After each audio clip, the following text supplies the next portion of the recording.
was no honor among thieves in the first place. He put hard times on Dusty Rhodes and his family. Hard times are when the textile workers around this country are out of work. They got 4 or 5 kids and can't pay their wages, can't buy their food. Hard times. You know that I'm the cream of the crop. It doesn't matter what your name is. I have come here to chew bubblegum and kick ass. Woo! I tore them all down. And I came here for one reason. To attack and keep coming. I did this for the Rock. You will rest in peace. I asked you 1,000,000 times to join the NWO, or you would be born alive. Shut your mouth, you thong-wearing fatty. Bang, bang. And what you gonna do when Hulkamania run wild on you? And that's the bottom line, cause Stone Cold said so. Yeah! I won't ride in nothing but limousines, and I won't make love to nothing but the women of the world. You don't know what hard times are, Daddy. You will know that your ass is mine. Bang, bang. The best there is, the best there was, and the best there ever will be. You got a championship belt? I don't. That's right, I'm a Paul Heyman guy. When Ric Flair's in town, showtime. Woo! Sweet! My belly's just a little big, my hand is just a little big, but brother, I am bad and they know I'm bad. Beat me if you can survive if I let you. Orderly! Woo! It is Rolex time! Quote the Raven. You just made the list! Who you beat, brother? Did you dig that, sucker? I am the game! The whole show. If I can be serious for a minute. You son of a bitch! Brock Lesnar! Damn! Austin 316 says I just whipped your ass. Oh, you didn't know? I mean, you're the Donald Trump of wrestling. You make Steven Spielberg look like a guy running 8mm films in a garage someplace. Will you stop? You don't want to recognize my belt, huh? You don't recognize my belt. I think you're a liar. I think you're a flat-out, straight-up, lying, crying bitch. Yo, yo, yo, yo. Shad, Gaspard, and JTG. It's prime time. Brooklyn! Bringing it. The hood to you. Bringing it. Bringing it. Yeah, to you. Bringing it. That's how they go. No more Hollywood. This is Hollywood. And it's prime time. Be scared, you probably should. I come from the street. I was raised in the gutter. I run up on your mother for that bread and butter. Mess around with these crooks. Get your property took. Robbing is my job. I get paid off the books. Marko with my squadron. Coming to stomping. Brooklyn. Who want problems? I could care less about a copper. They call me the copper stopper. I bet you want something proper. No need to pack your bags. No need to move. Cause no matter where you go. We're bringing it. Bringing the hood to you. We're bringing it. What you gonna do? We're bringing it. Bringing the hood to you. We're bringing it. Yeah, that's how we do. We're bringing it. Bringing the hood to you. We're bringing it. What you gonna do? All right. What is going on, everybody? Wednesday night. Dirt Sheet Dudes. I am Boxman. How the hell is everybody? I know it's been a sort of a rough few days for all wrestling fans out there, but we will get into that in just a minute. What is going on, Smark and Anthony? Gentlemen, thanks for joining. What's going on, guys? Hanging in. How you doing, Box, Smart, chat room? What's going on? Not doing bad, man. Not doing bad at all. But, Smark, how about you, man? Yeah, I'm doing all right. I mean, it's been news-wise hard the last couple of days, but, you know, it seems like that's kind of the trend this year, so. Yeah, man.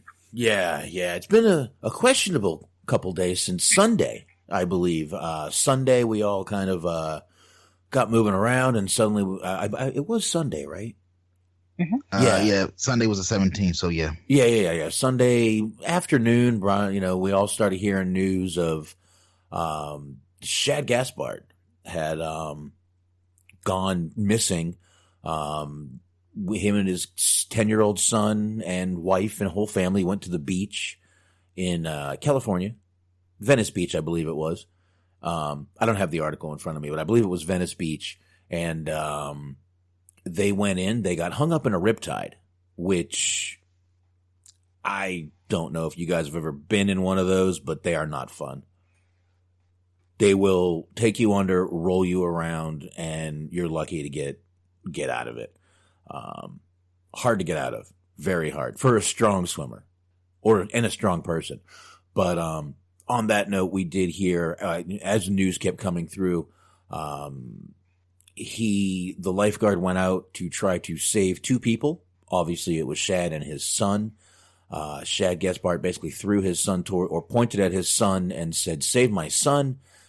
The lifeguard did. When he went back for Shad, unfortunately, Shad, they said he got caught up. Another wave took him under, which probably put him in another riptide. And they did today find his body. So at minimum, the family does have closure. They did find his body, which sometimes in the ocean, they don't. So yeah, man.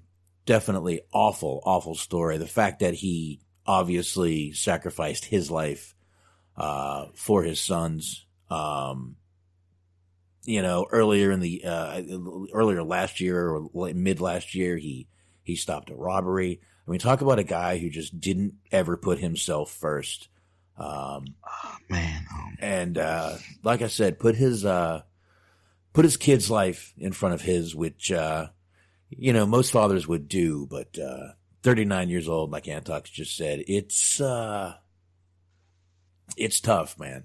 The guy was a hero, and they always say heaven gained this and heaven gained that. Heaven gained a huge hero in Shad Gaspard. We did talk about him a lot when we reviewed Get Hard, Anthony. Yeah. Mm-hmm. Yeah, he was in that movie. He was one of the guys that Kevin Hart was told to go, or Will Ferrell was told to go fight. So good right there. But guys, I've talked enough. Go for it. I'm kind of getting choked up. Because like I said, this has been weighing on me for the past couple days.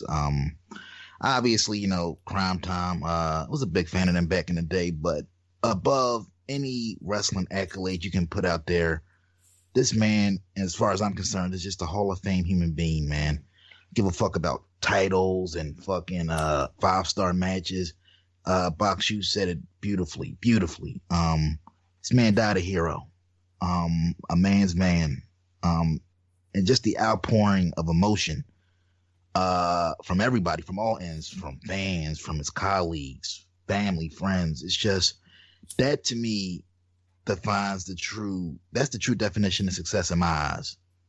Yeah. It's not about the material things you possess, not about the money in your bank account, but how do you make people feel? How do you impact somebody's quality of life? And the fact that he didn't think twice, I mean, ultimate sacrifice right there, man. Without a thought in his mind, just save my kid. Oh man. He's 39 years old. I don't know if his kid will ever hear this, but I never met your father, but had no doubt in my mind that he loved you above all else, man. Just, if there's any comfort in anything that I'm saying right now, just know that he made the ultimate sacrifice without a second thought. He said he sacrificed his life so that yours can go on.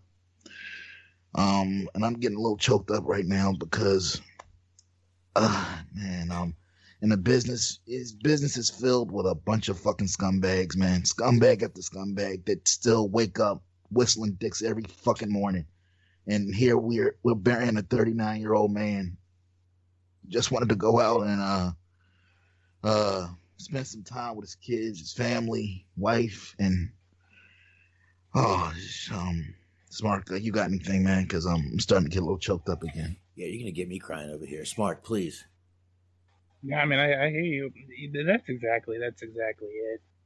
Is that you hear about people going, when they're far too young, but usually it's in some way or form kind of, self-inflicted, demons or steroids or what have you, just things like that. Just a situation that he was in, particularly, is even more sad. Just the idea that he gave himself to save his son is just, I mean, it's heartbreaking.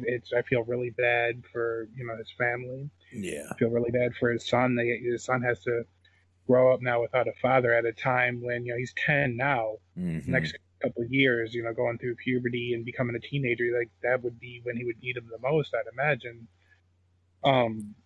Yeah.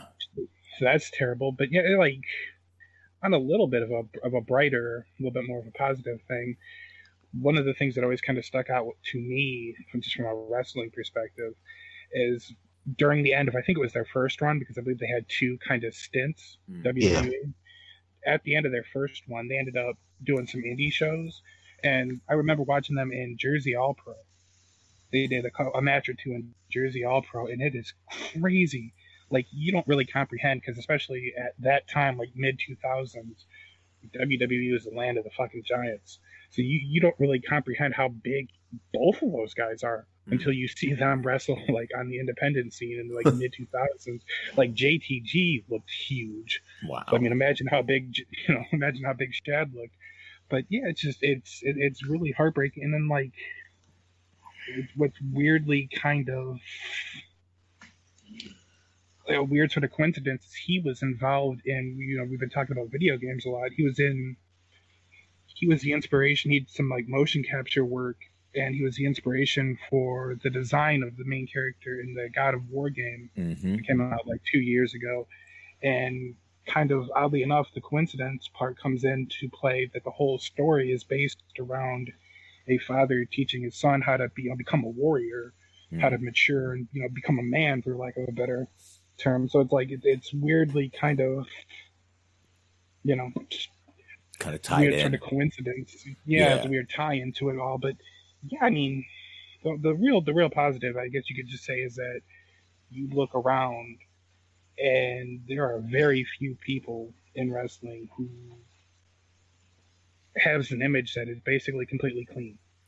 Yeah. Like just people who haven't done fucked up things in general, let alone people who have gone out of their way to, like stop a robber or to save their kid. Like, he truly was, in every sense of the word, a hero. And you don't hear anyone say anything bad about him. It's really kind of touching to see all of the former colleagues. The Rock put out a bunch of stuff. Ring of Honor, just all the wrestling companies, even the ones that haven't, directly been affiliated with him. There's at least 1 or 2 people that are in the locker room that have spent time with him and gotten to know him and can testify to the strength of his character. So that's touching. Yeah. Yeah. And, not only is this a guy you don't hear one bad fucking word about, but I got to admit, I didn't know a lot about this guy. And I heard an interview with him on IYH, on In Your Head. And, man, such a just very intelligent man, just very, very, very smart, down to earth. The things he was saying was just, well thought out. He wasn't just, talking shit. He was just very intelligent, and I really respected and was listening to what he was saying. And, in that chat, like, this guy's kind of cocky. Some people mistake intelligence for cockiness sometimes, and no, he was just intelligent. I mean, everyone's playing that video of him when Kofi won the title, him and MVP standing beside each other, and they started crying. Jesus. And it's like, my God, you guys are just tearing my fucking heart out with all this shit. And I mean, it's just tough. Just to kind of throw out some, some little more positive, on a positive note, guy had a lot going on outside of wrestling, which was impressive to me. He wrote a graphic novel a few years ago, was working on a screenplay. And I forgot, I think it might have been Sadden or somebody that shared retweeted like an old tweet of his, where he said he was making it his life mission to get this thing put out there to the world. He put a lot of work into it, did some stunt work out in Hollywood. So the man was living a very fulfilling life. And I don't know if you guys saw it. I'm gonna see if I can share it the box here in a second on the whole Facebook gimmick. Batista, of all people, put out like a little touching video. And the thing about it was, him and Shad weren't particularly close. I mean, they worked together, had some good times on the road. but he didn't try to represent it like they were like, long lost best friends and all that type of thing. But he got choked up because he said one of the reasons that the whole Shad thing got to him was guy was a dream chaser. Mm-hmm. And that was like, if you don't take anything else from that guy's legacy, from his life, he wasn't afraid to go for what he wanted, whether it was wrestling, whether it was a screenplay deal, whatever it is he wanted. Even if he failed, he tried, put the work in. And just like I said, man, beyond all of the material things and the accolades, just a quality human being, man. A family lost. I feel like the world lost. Just a good person. And I've met a lot of people in wrestling over the years, and some I honestly regret. And it's always the ones that kind of like fly under the radar, that don't get the press, that don't get the love, that are the nicest human beings in the world, that'll never get the credit they deserve. And to me, that goes a long way. It goes a long way. At the end of the day, what the fuck does it really matter? How many world titles you held? How many fucking 18-star matches you got in the fucking Wrestling Observer? Fuck, wipe your ass with that. Seriously. How did you make people feel? How did you affect the world in a positive way?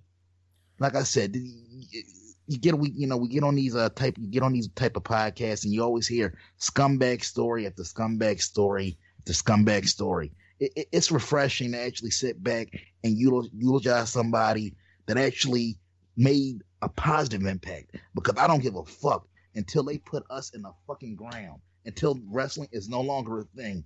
I defy you to find another man, woman that came into this business that left the type of impact that this guy went out on. Mm-hmm.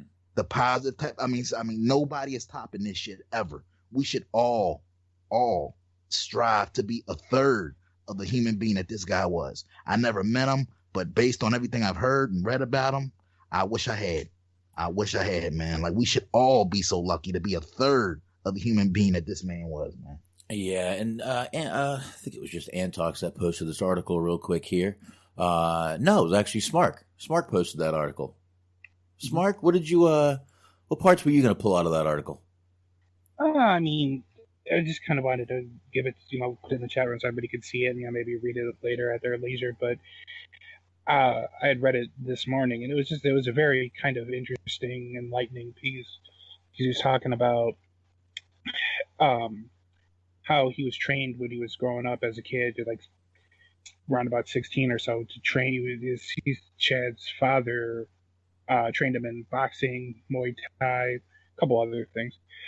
But he ended up taking his son to a gym, and they ended up joining this gym together. It was like a boxing gym that was affiliated with Freddie Roach, whose name holds quite a bit of weight in the boxing game, but I'm not all that well versed in that, so it's not for me to speak on. But just the whole overall kind of experience of like who he was, it shows a lot of it about who he was as a person. It's really kind of interesting. Like, one of the moments, a guy from his gym was saying that he was at a Christmas party and he was talking to this jaw-droppingly gorgeous woman, and like Chad kind of walks up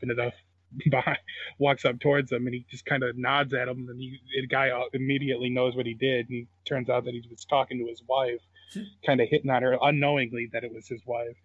And he said that a lot of people wouldn't be as forgiving, but Chad just kind of laughed off the situation. There was another guy from his gym that ended up getting into it with a guy at a club, and the guy threatened to kill him, so they went outside, and all of a sudden the guy who had threatened to kill him ran off, and the guy that was the other guy in the fight thought that he had just kind of scared him off, and then he turned around and Shad was right behind him, just smiling.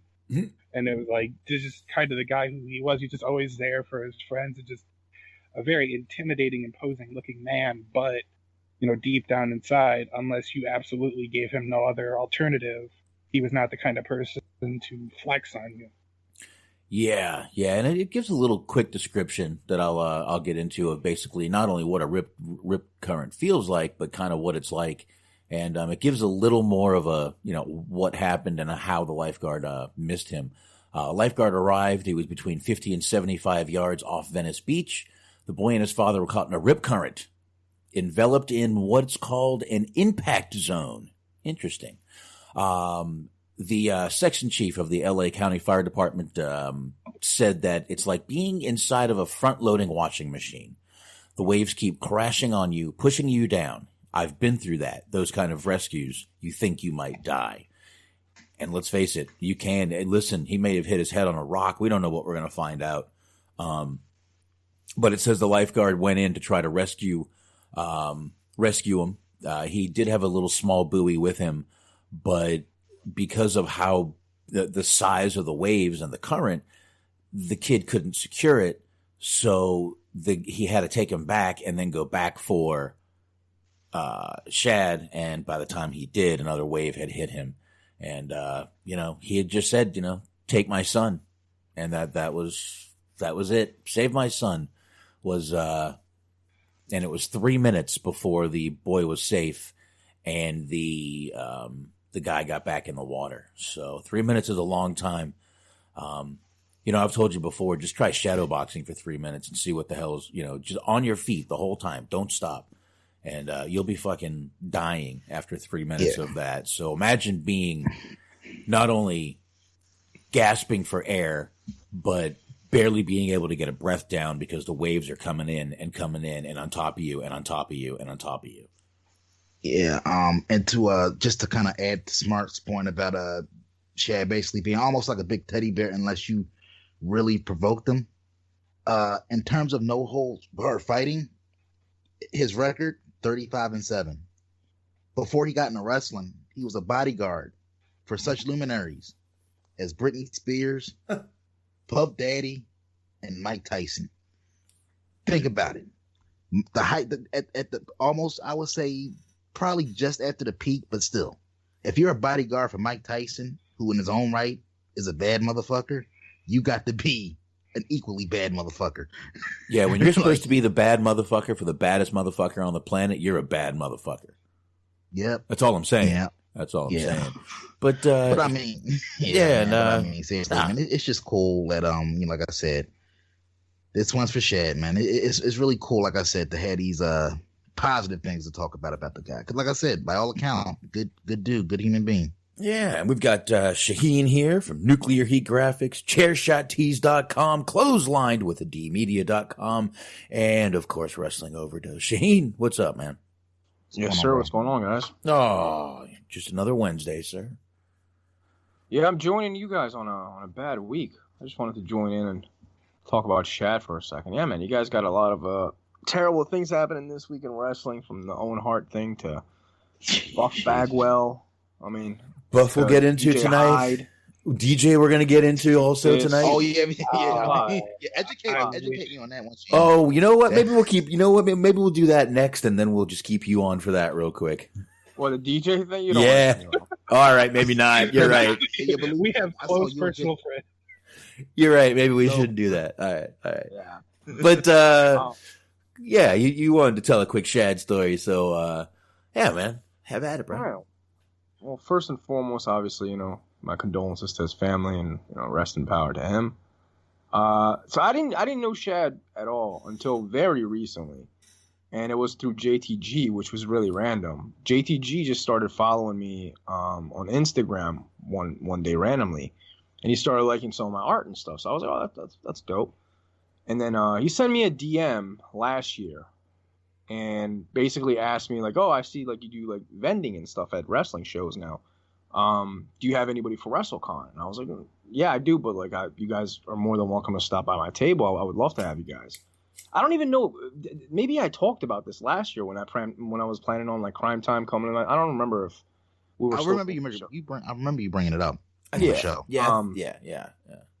So long story short, it didn't work out because they found a better deal. I'm not going to get into like numbers or anything, obviously, but it meant a lot to me that afterwards this dude like wrote me like a paragraph like thanking me like so much and all this stuff, and I was just like, this is really weird. I didn't do anything for you, you know what I mean? But it just showed how appreciative he was of anything anybody did for him. And this was just the beginning, because since I couldn't have him at WrestleCon, I hit up Lauderdale. I hit up Brett. And I told Brett, I was like, hey, man, you should use them for spring break. You know what I mean? I was like, hey, like these guys, they're looking for work. They're going to be in town, WrestleCon. I couldn't work out a deal with them, but they're really good dudes. Because I started talking to them, I was like, I like these guys. Like, they should be around. I was never a fan of Crime Time. I'm not gonna lie, I was never a fan. Never ever was a fan.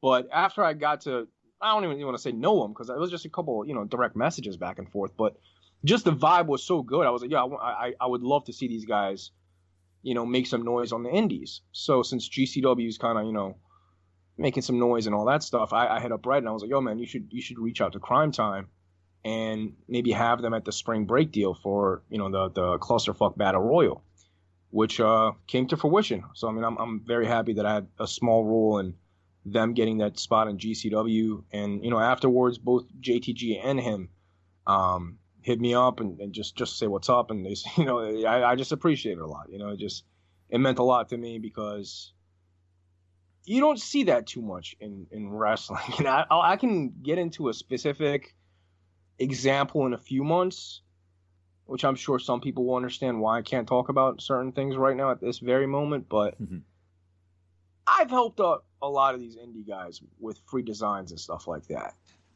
Many of them weren't even grateful enough to save me a free t-shirt to give me of my own design. These guys, I didn't do shit for them. They messaged me like 20 times, like, "Oh, thank you so much, brother. Like that meant a lot. I like this new piece." It was a different vibe than your regular fucking shithead wrestler that just, and it showed. This guy stopped an armed robbery before. I mean, the whole thing with his son now, it shows that this guy had some, good character to him. And, rest in peace, man. That's all I can pretty much say about that. But I just wanted to share that, I had a really good interaction with him.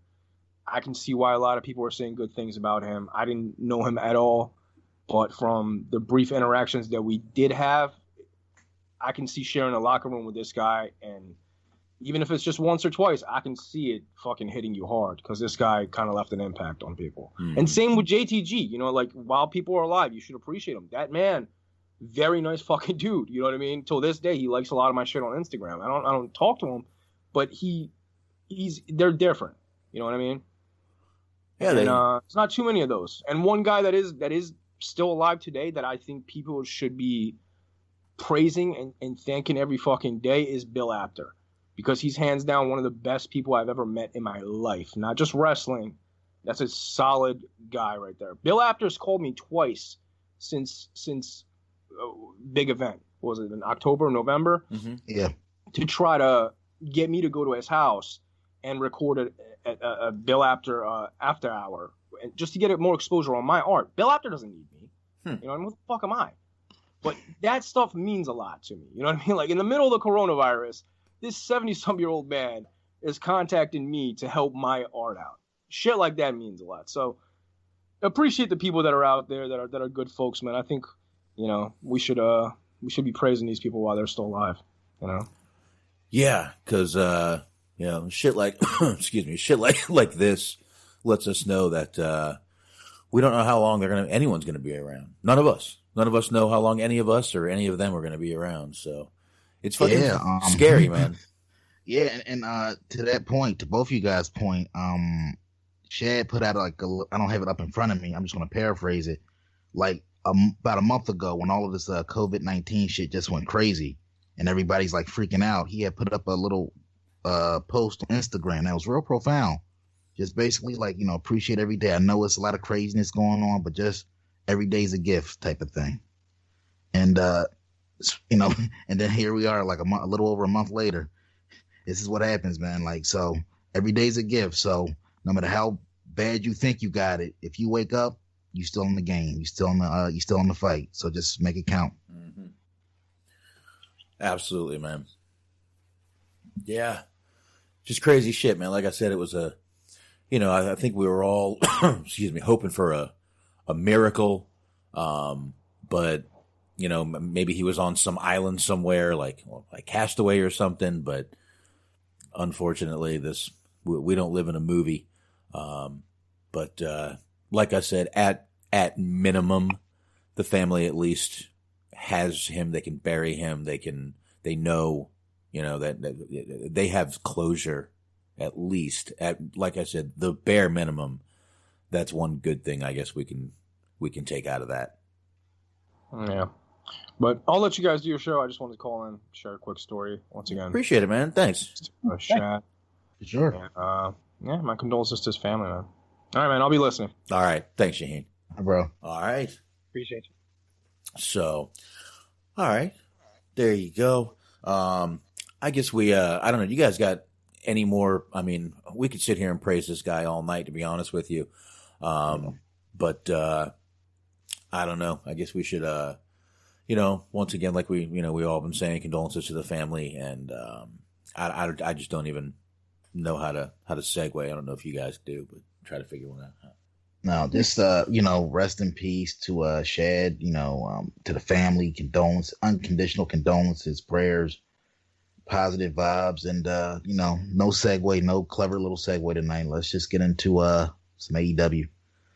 Yeah, we can do that.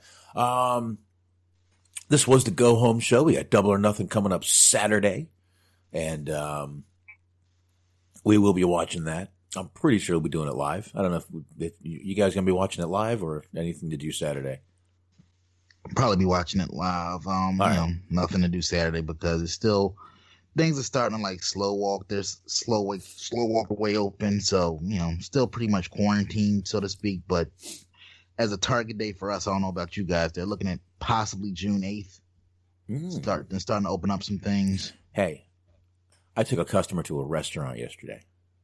Yeah, things are pretty much open up around here. Yeah, it was they had a bunch of tables taken out. There was a lot of space between everything.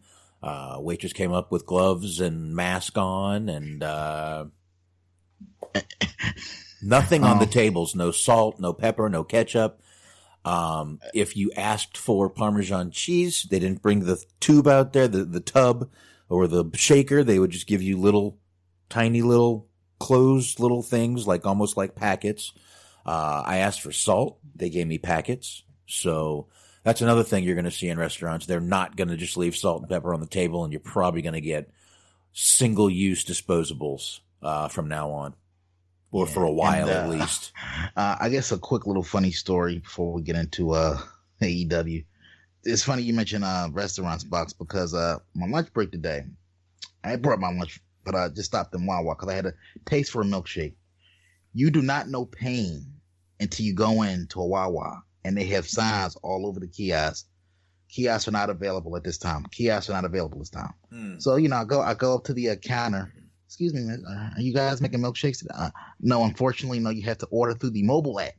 Oh, I'm like, son of a bitch. He said maybe tomorrow, but for now, everything has to be done through the mobile app. And man, you do not know pain once again. Bro, you can't. You walked into a Wawa and you are not able to get your milkshake. You're not able to get that sub. Bro, you can't get a big gulp. You can't get a big gulp anymore. Well, I mean, I don't want to play the one-upsmanship game, but we don't have Wawas here, A. And B, you said big gulp. We don't have 7-Elevens, which is it's the real. What? There's no 7-Elevens here. There was like one in Nashville, but even that's gone. And like I grew up in the Midwest, so there were 7-Elevens all over the fucking place. And I got like the only thing that my mom had when she was pregnant with me was she would just drink nothing but like Slurpees and frozen pizzas. And I fucking love Slurpees. And like there is just none to be had here. Like they have like the ices, but it's not the same, and it makes me sad. It's like anytime I'm in Chicago or anywhere in the Midwest that'll have it, I'll always make sure to get me a Slurpee. But yeah, there's no 7-Elevens here, no Wawas. There is a Speedway, so it's close to a substitute, but not quite. All right, there you go. All right, so yeah, places are opening back up slowly. Just there was a few quick things you're probably going to see if you go to a restaurant that is open. Less tables and masks, gloves, single-use disposables. Yeah. Now, do you guys have like casinos out near you?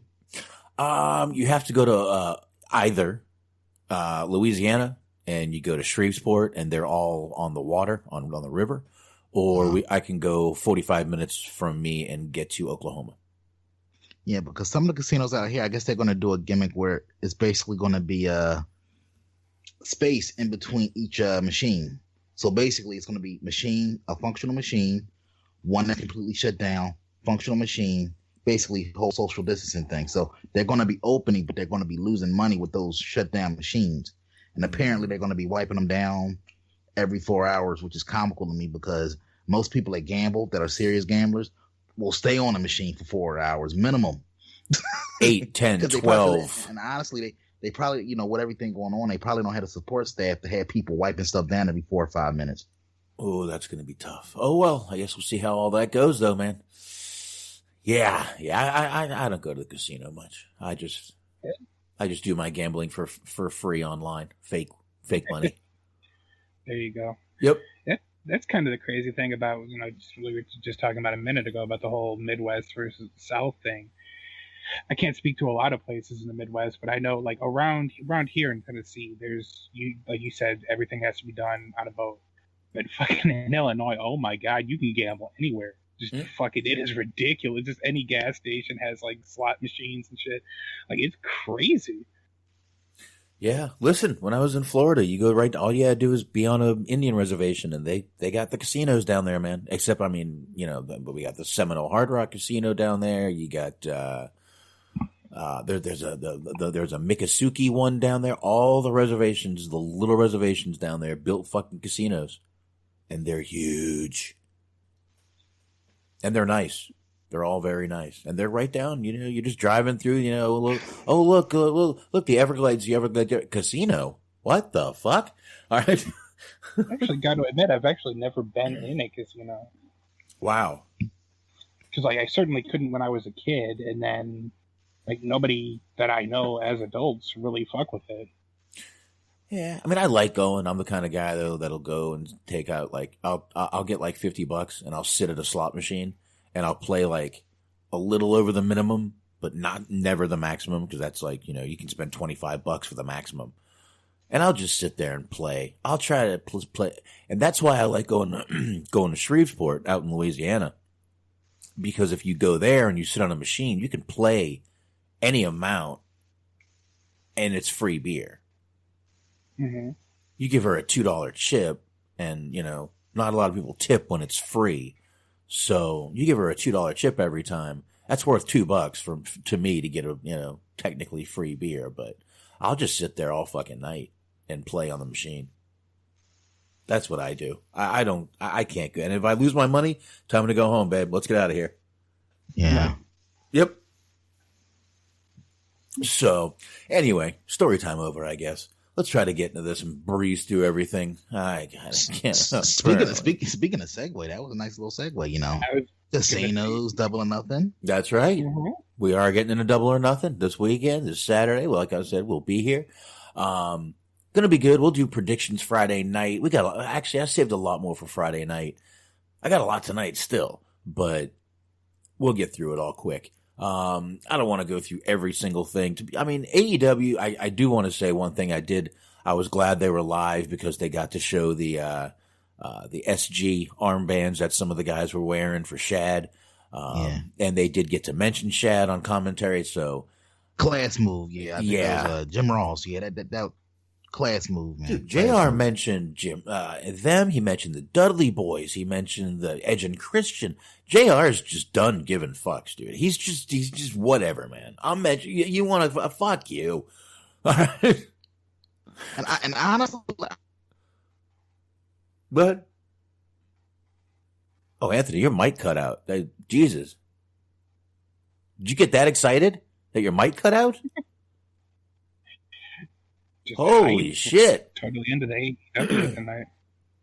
Yeah, man, he got so excited his microphone cut out. All right, we'll get back to Anthony. Hopefully, he can still hear us.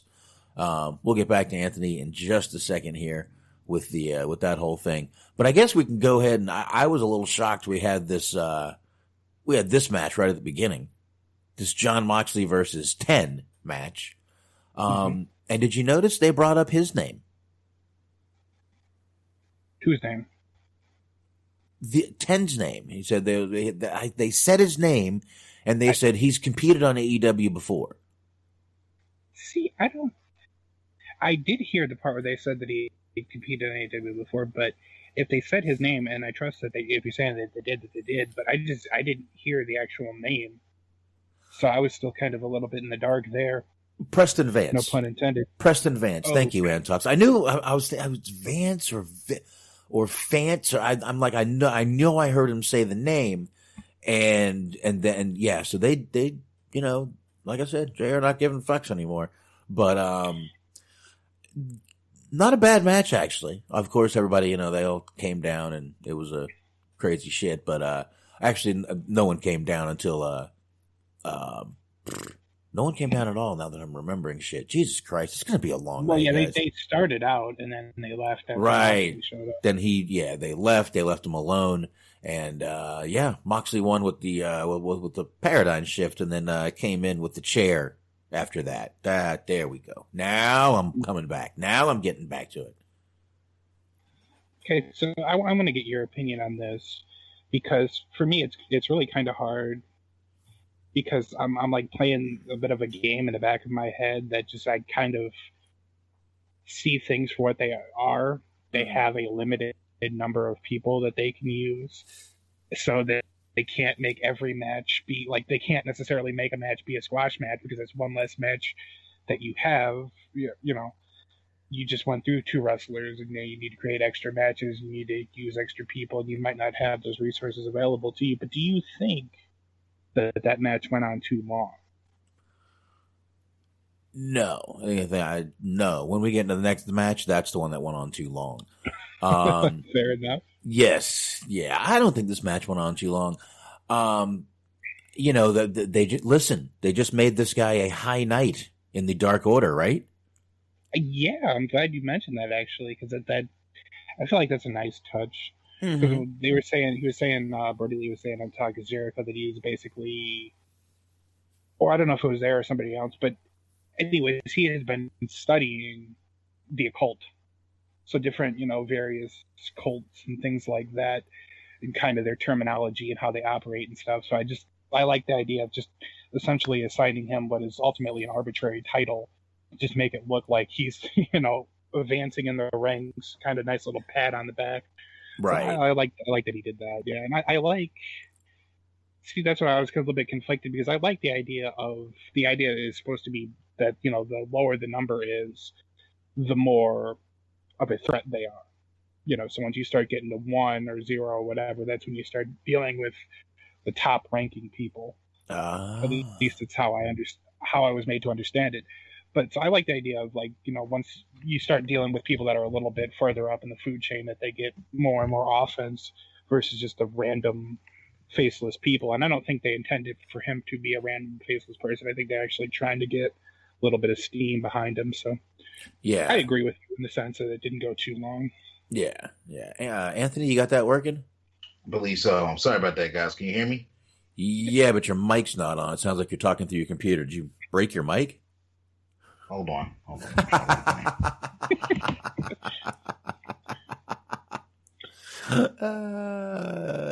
God, I love fucking audio issues. But yeah, I had no issues with this match. I actually thought it was pretty cool. I like what Moxie did at the end there. But this next match though, with fucking MJF and Marko Stunt. Listen, once again, I think MJF is fucking amazing. Again, I'm glad the guy's not out there trying to do shit that he's not supposed to do. He gets out there. He's not the best in the ring, but Jesus Christ, what he says, what he does, his fucking, just his facial expressions, just everything about the guy is what you want to see in a fucking heel. But this match went too long, in my opinion. Yes, it did. Yeah, there we go, Anthony. How are you? Yeah, sorry about that, folks, once again. Man, you got so excited your mic shorted out and shit. Oh, no. I know. I guess I did, maybe, yes. I'll take that back. I guess I did. No. To that point, just to kind of backtrack a little bit, I was just saying, I don't even think JR is at the point where he's necessarily trolling people. But because he's been in the business so long, whenever he name drops, you know, Harley Race or the Dudleys or Edge and Christian, I feel like he's more doing that to add historical context, basically, to what he's watching. Like, you know, tag team wrestling hadn't been this good since, you know, I was calling those TLC matches with the Dudleys and the Hardys and Edge and Christian. Mm-hmm. AEW is all about, putting some respect back on tag team wrestling type of thing. So I don't even think he's trolling necessarily with that. I just think he's trying to add some credibility to the current products tag team division. Yeah, I guess it could be. Yeah, again, back on track. This match was this was my this kind of like took me out of AEW a little bit this week because look, Marko's like, I don't want to shit on the guy too badly tonight because trying to be positive amidst all of the tragedy. But why the fuck did this guy have to go? What was this match? Would you say about 10 minutes or so? Smart, you got a guess? I mean, I think, did it last 2 segments? I think it went to commercial. Did it go to commercial? Yeah. I don't remember. I think it did, yeah. I know. We'll just say 10 minutes. I my stopwatch is on the fritz tonight, so.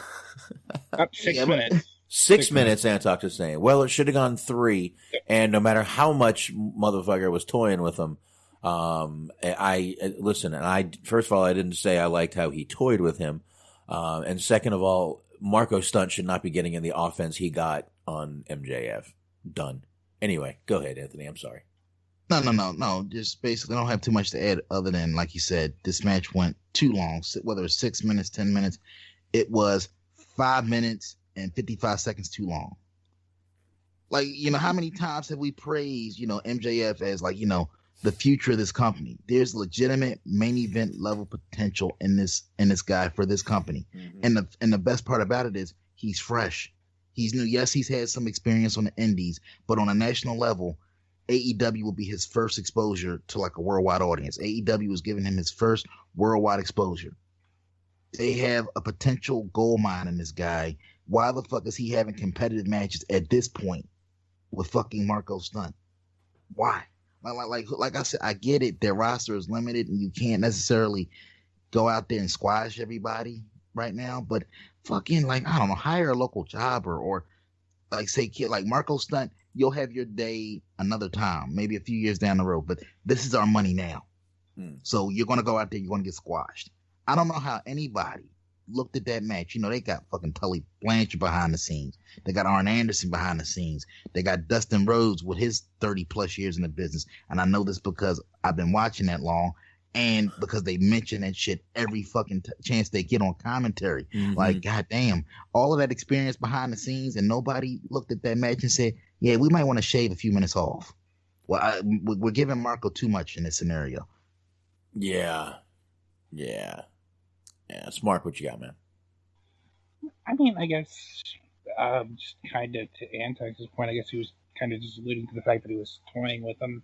I guess if you want to look at it from that kind of prism, the idea that he totally could have beat him sooner, but it's part of who he is as a person to be cocky and to kind of extend things and keep it going just in order to kind of send a message and dominate his opponents or what have you. I guess you could go with that. I didn't find the match too objectionable, honestly. I mean, it was what it was. It wasn't great, but, it is what it is.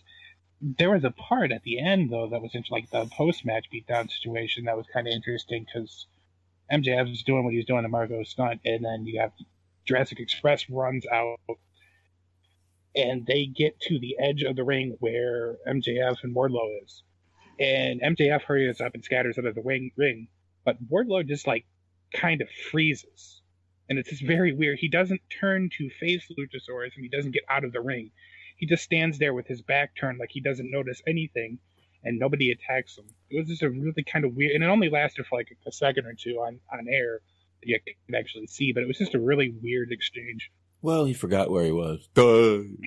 He did. Duh. Big muscles. Duh. What baby oil, please? Oh, anyway. All right, let's move on to this next quick little... Gotta mention this segment with Tony Schiavone as the host between Jake the Snake and Arn Anderson. Both guys known for their talking skills. Arn known for more. Jake known for many other things also. But I got to admit, this was a little painful in the beginning here. Yeah, before or after they teased a comeback. I'll be honest, man. Like where we're at in 2020 has already been a yo-yo of a year. I was like, Jesus. The minute they started teasing the comeback, my heart kind of dropped a little bit. Yeah, I don't need to see a fucking Arn Anderson spine buster literally snapping some spines in 2020. No, literally busting spines. No. But it was just a little rough to watch. It did end a little better. It seemed like they kind of got into a groove, but in the beginning there, they were cutting each other off. They were interrupting. It was getting a little hairy there in the beginning, but I do think it ended all right. But like I said, they sort of got into a groove there for the last 2 minutes of the segment, but yeah, odd segment. Like I said, until those last 2 minutes when Arn started really rolling, but tough segment to watch overall. At one point, Jake told Arn that he was looking thick, which I know is intended to be just a fat joke, but it was just really weird phrasing. And I know it's a common thing, but that's usually what you say to women that you're trying to fuck. Yeah. So it just seemed odd. And then last week he said that when he lets women share beds with him, he only does it after he got done watching the Lance Archer matches. So kind of the implication is that watching Lance Archer beat the shit out of somebody makes Jake horny, which is a really weird. They're going in some interesting directions with this whole story arc. But it is what it is. I didn't catch that last week. Now I'm glad I didn't catch that. So yeah, I mean, I guess that's kind of the undertone of this whole thing is that there might be a little bit of a personal relationship to this whole business venture. That'd be a really interesting place to take it. Pushing. Also, next thing you know, little pushing and pulling. Going meet to meet. Which you're instructed to never do.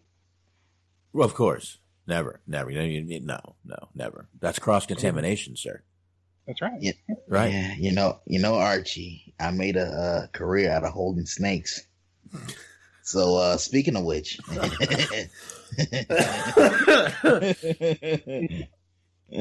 Oh man.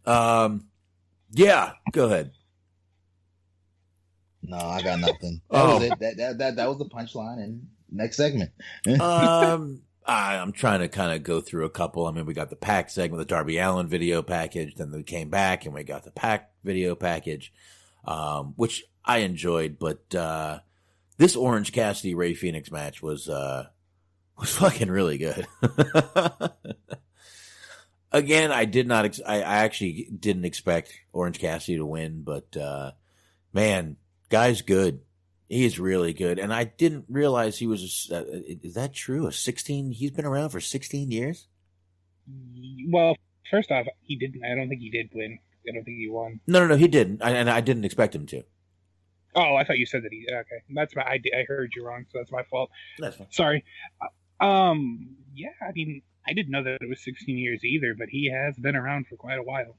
I mean, granted, most of that was, during the Chikara days when he was under a mask, so I didn't really have the same kind of exposure that he had, that he has now. But he has been in the game for a minute. I know. I saw him 2011, so yeah, it's been a while.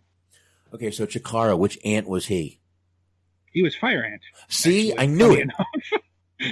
I think that was supposed to be intended as sarcasm, but he indeed was one of the ants. It was absolutely intended to be sarcastic. You ruined it, sir. You ruined it. No, I actually just proved you right, so it makes it funny. You're like, oh yeah, which fucking ant was he? I was like, he was the red one. Yeah, oh, there you go. Anti said he was Fire Ant in the part of the colony. He went from fire to super chill, freshly squeezed. Yeah, but definitely a good fucking match. Little confused on the whole SCU coming out. Obviously, by the way, we forgot to mention Kip Sabian at one point brought the ladder out. All the guys from the ladder match were coming out during the match and turned into a big clusterfuck. But did SCU turn heel again tonight? I mean, after all these, promos and videos and shit like that suddenly? I don't know. Did they? Nah, I get the vibe that this will be forgotten come next week, post AEW Double or Nothing. I think just for the purposes of, it's every man for himself going into the ladder match. That's what they were trying to sell more so than turn these guys heel. Because that, to me, it would make the past, 2 weeks or 3 weeks, however long they've been doing these Scorpio Sky videos, totally pointless. Like, why, if you know you're going to turn these guys heel, why even run those videos at this point? It defeats the purpose of that vibe you're going for. Got some momentum behind the guy, and then all of a sudden, hey, fuck you, bitch, we're going to turn him heel now. Fuck you and your feelings. Kind of the way it works. Pretty much the message they send to me every time they come on television. Neither here nor there. But did you guys, I guess obviously we got to talk about it a little bit, that dive at the end that Phoenix did. Oh. Oof. Looked like I don't know, I'm a little bit worried. They said that he walked off under his own power, but it looked like he fucked himself up. Yeah, he did. Look, he was just lying there like a fucking slab of meat. Speaking of meat. Because the referee kind of just rolled him over to the side because there was still a shitload more dives coming. Because right after that, Cole commanded a moonsault, and it seemed like he almost hit him. I was a little bit worried for him. Yeah, but looked like he landed on his elbow, maybe. Like he came down hard. I don't know. Whatever it came down on, I saw the ref kind of not under the ring, but he put him close enough to where Colt wouldn't hit him. So something was up there for at least a good minute or two, because like I said, he was just lying there like a fucking slab of meat, like he was hurt, and the ref even got in front of him. Yeah, he was kind of shielding him, but as Antex does say, he's hurt himself. He's a tough motherfucker. He's gotten himself into some sticky situations before. Oh, I'm sure. Half those guys. I saw him, like I said, one time it was in a match with LAX. In Impact, he just basically landed straight on his head, just popped right on back up. It was like, okay, well. Yeah, I mean, it's not like he's the original Sin Cara, breaks a finger and has to walk out of a match. Mm-hmm. Fucking pussy should have shoved that finger right up his ass. That's what Triple H should have done. Give me that finger, fucking straighten it out, shove it up your ass. Anyway, yeah, I'm obviously in a great mood tonight. Do we really have to bring up the women's match? I mean, is it worth it, or can we just? I'll be honest. I tuned out. The best part about it was the in picture promo from last week with Nyla Rose. Once again, like I'm still not sold on her wrestling ability. I probably never will be, especially since she's been wrestling like a decade plus now. But her promo ability has is growing on me. She's short to the point. I'm loving her promos. All right. Yeah, that's kind of the weird thing about her is it's making me very conflicted because I feel like she's a dog shit wrestler, but her little zany or her little snappy one-liners are really kind of starting to win me over because like we were talking about last week, the whole just found your kendo stick, bitch, was one of the best. It was the line of the week for me. I thought it was fucking hilarious. The match itself, there's not much to talk about, but I mean, I guess it's another day, another dollar situation, but Britt Baker ended up fucking herself up. No. It was very visible. It actually wasn't her fault, though, I don't think. No, remember that? They did a spot. No, but remember early on in the show, when you joined us, I told you it's kind of what she does. She goes out, she gets hurt. She goes out, she gets hurt. She goes out, she gets hurt. She goes out, she gets hurt. Remember that? Yeah. Oh, yeah, I know. But I think this time it wasn't really necessarily her fault because they did a double Death Valley driver into the corner. She was in the corner, and they dropped Nyla into her with a double Death Valley driver. And it looked like Nyla came down straight on Britt Baker's knee. And Nyla had to drag Britt Baker off so that she could tag herself back into the match. And then they showed multiple times the trainer working on her knee, her just clutching it. She clutched it the entire time until she got tagged out. And then they showed her just very, icing it or babying it, paying attention to it on the apron the whole rest of the match. Huh. So there's a pretty decent possibility that she fucked herself up good, which she's got a match Saturday, so we'll see.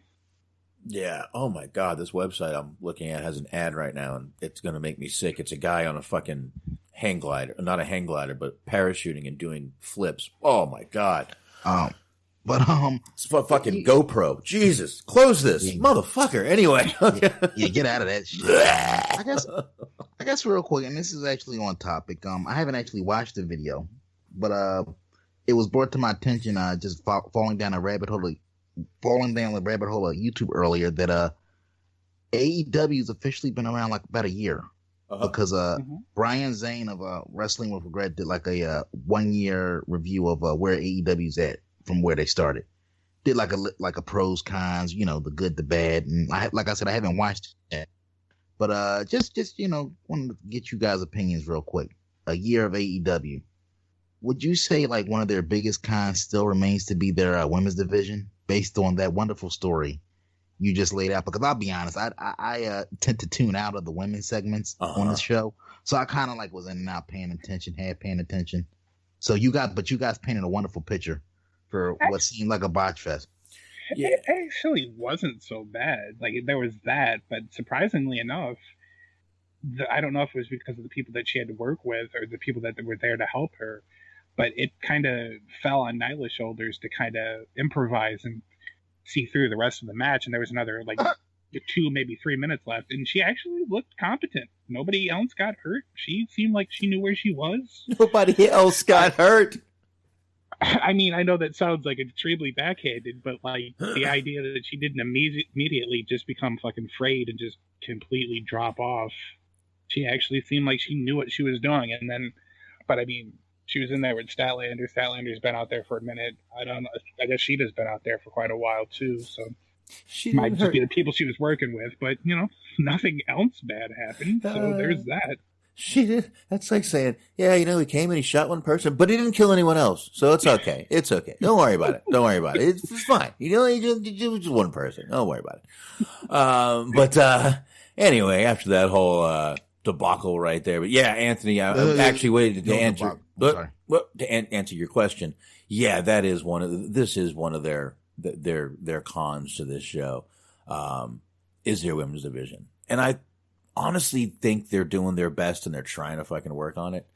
So I'm but we do pretty much shit on it every almost every time. Yeah. And I will say, just for me, just observing the show from where they were in the beginning to where they are now, with the exception of some of the Brody Lee segment, I like the fact that they kind of toned down the direct shots at WWE. I mean, and initially they were fun, but they got to be old. They got old real fucking quick.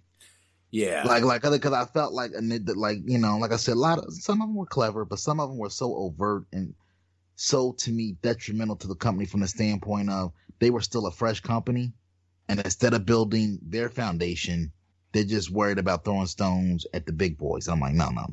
Focus on what you got going on in-house first before you start throwing rocks at the castle. Yeah, exactly. So, but yeah, it's like I said, I'm trying to breeze through some of this, guys. I apologize. But yeah, what did y'all think of that little John Moxley interview though with Alex Marvez back there? It was a Moxley promo. I enjoyed it. Alex Marvez perfectly suited for backstage roles. Keep him there, please. As long as he's not on commentary, he's A-okay with me. Yeah. Yeah. I mean, like I said, the interview was fine. It's weird because I'm excited to see what those guys can do, him and Brody Lee, in the match, but it feels like it's too soon. It feels like they're kind of building it up as this epic thing, but I don't have that vibe for it. Like, I'm excited for the match, but it still doesn't have that like build behind it. Like it's like a Clash of the Titans type of thing. It's not like a Mega Powers exploding type of thing. Mm-hmm. Because I feel like Brody Lee still hasn't been built up sufficiently enough to be like seen as like that dude, that credible heel that Moxley has to like fucking chop down the size. You know what I mean? Because I know they've been pushing him, but he had that match with Marko Stunt, and I don't know. I still look at him as Luke Harper. I still see him as like that the Wyatt family third stringer that was having good matches, but wasn't necessarily meant to be the guy on any level. Mm-hmm. So I feel like it's kind of too much too soon, and I feel like it's almost like a predetermined outcome where I know they're not taking the belt off Moxley at this early stage of the game. No. So it's like, I enjoyed the context of what he was talking about, but kind of took me out of it just thinking about, the match is going to be like kind of like too much too soon. Yeah. Smart? Yeah, I mean, as far as the Moxley promo that we were talking about, the Moxley promo, I thought it was interesting because at one point he mentioned that 280 pounds being dropped on their head is enough force to knock out a rhino or a hippo. And I was like, I'm really curious as to where and how you found out this information. But it was an interesting touch. It was certainly unique in that regard. That is an interesting fact right there. I will say that. But I now get the mental image of just Moxley sneaking into zoos and just beating up animals, just throwing himself off the thing, just diving onto him. Yeah, but I mean, only the ones that outweigh him in order to be a fair fight. He's just out there beating up zebras and shit. Just elbow dropping the motherfuckers. Just oh yeah. Hey, look, this man is a legend on the indie circuit. I mean, just has the stories for getting drunk, fucking bitches in bears costumes. So he's A-okay in my book. Yes, that is apparently a well-known story. I don't remember where this came from, but he is also apparently while fucking somebody in a bear costume, going on this rant against Mike Quackenbush, which adds extra oomph to the story. And I wish there was a video of this in a sense, so I could at least hear it. Maybe just audio. I don't actually need to see him committing filth. That's a talented man right there.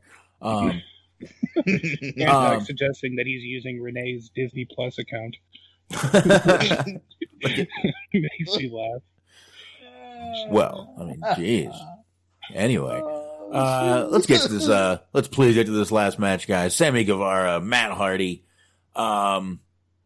Sammy Guevara is just. I like the guy, man. This match though was really good between the two of these guys. They did some pretty brutal shit in this match. They were using the fucking the corner of the ring outside, and they did some good shit there in this match. I did enjoy it, but Sammy Guevara, man, just that motherfucker is just a. Did you see the way he fucking avoided that twist of fate? Yeah, that was just badass. Just put his hands down. I'm like, how come no one's ever thought of that shit before? Wait, you mean the whole time I could have just put my arms down? Yeah, it's just one of those things you have. It's just one of those, one of those spots in wrestling where you just have to kind of turn your brain off. Kind of like how when you throw somebody into the ropes, why don't you just stop running? Or when my favorite, especially as I've gotten older, one of the dumbest spots ever in wrestling is the clothesline. Somebody takes a clothesline, gets up, takes a clothesline, and these are particularly famous in Lex Luger matches. I never understood why the fucking guy would just stand there and allow himself to get clotheslined multiple times without either ducking or saying, "Motherfucker, look, we ain't doing this no more." Yeah, because it's all Lex Luger could do. Not that he, not like he was this fucking 5-star wrestler or anything. Anyway, but that was one of the best things in the match to me was that him countering that twist of fate. But everything else, I thought, just a really a good back and forth between these guys. Obviously, it was the longest match of the night, I believe. But Matt Hardy did pull it out. He even got to even bit Sammy Guevara's toes. Not sure. That's really gross. Anyway, he did it. That was one of the ways he kept the match going. But Matt Hardy wins the match. Hell yeah. Matt Hardy's going to turn I don't know, Ric Flair in his old age, just doing random, a lot of nut shots, a lot of biting. Once your body starts to break down, once you go. Yeah, once you go, maybe not. No, maybe not. Matt Hardy financial planning coming soon.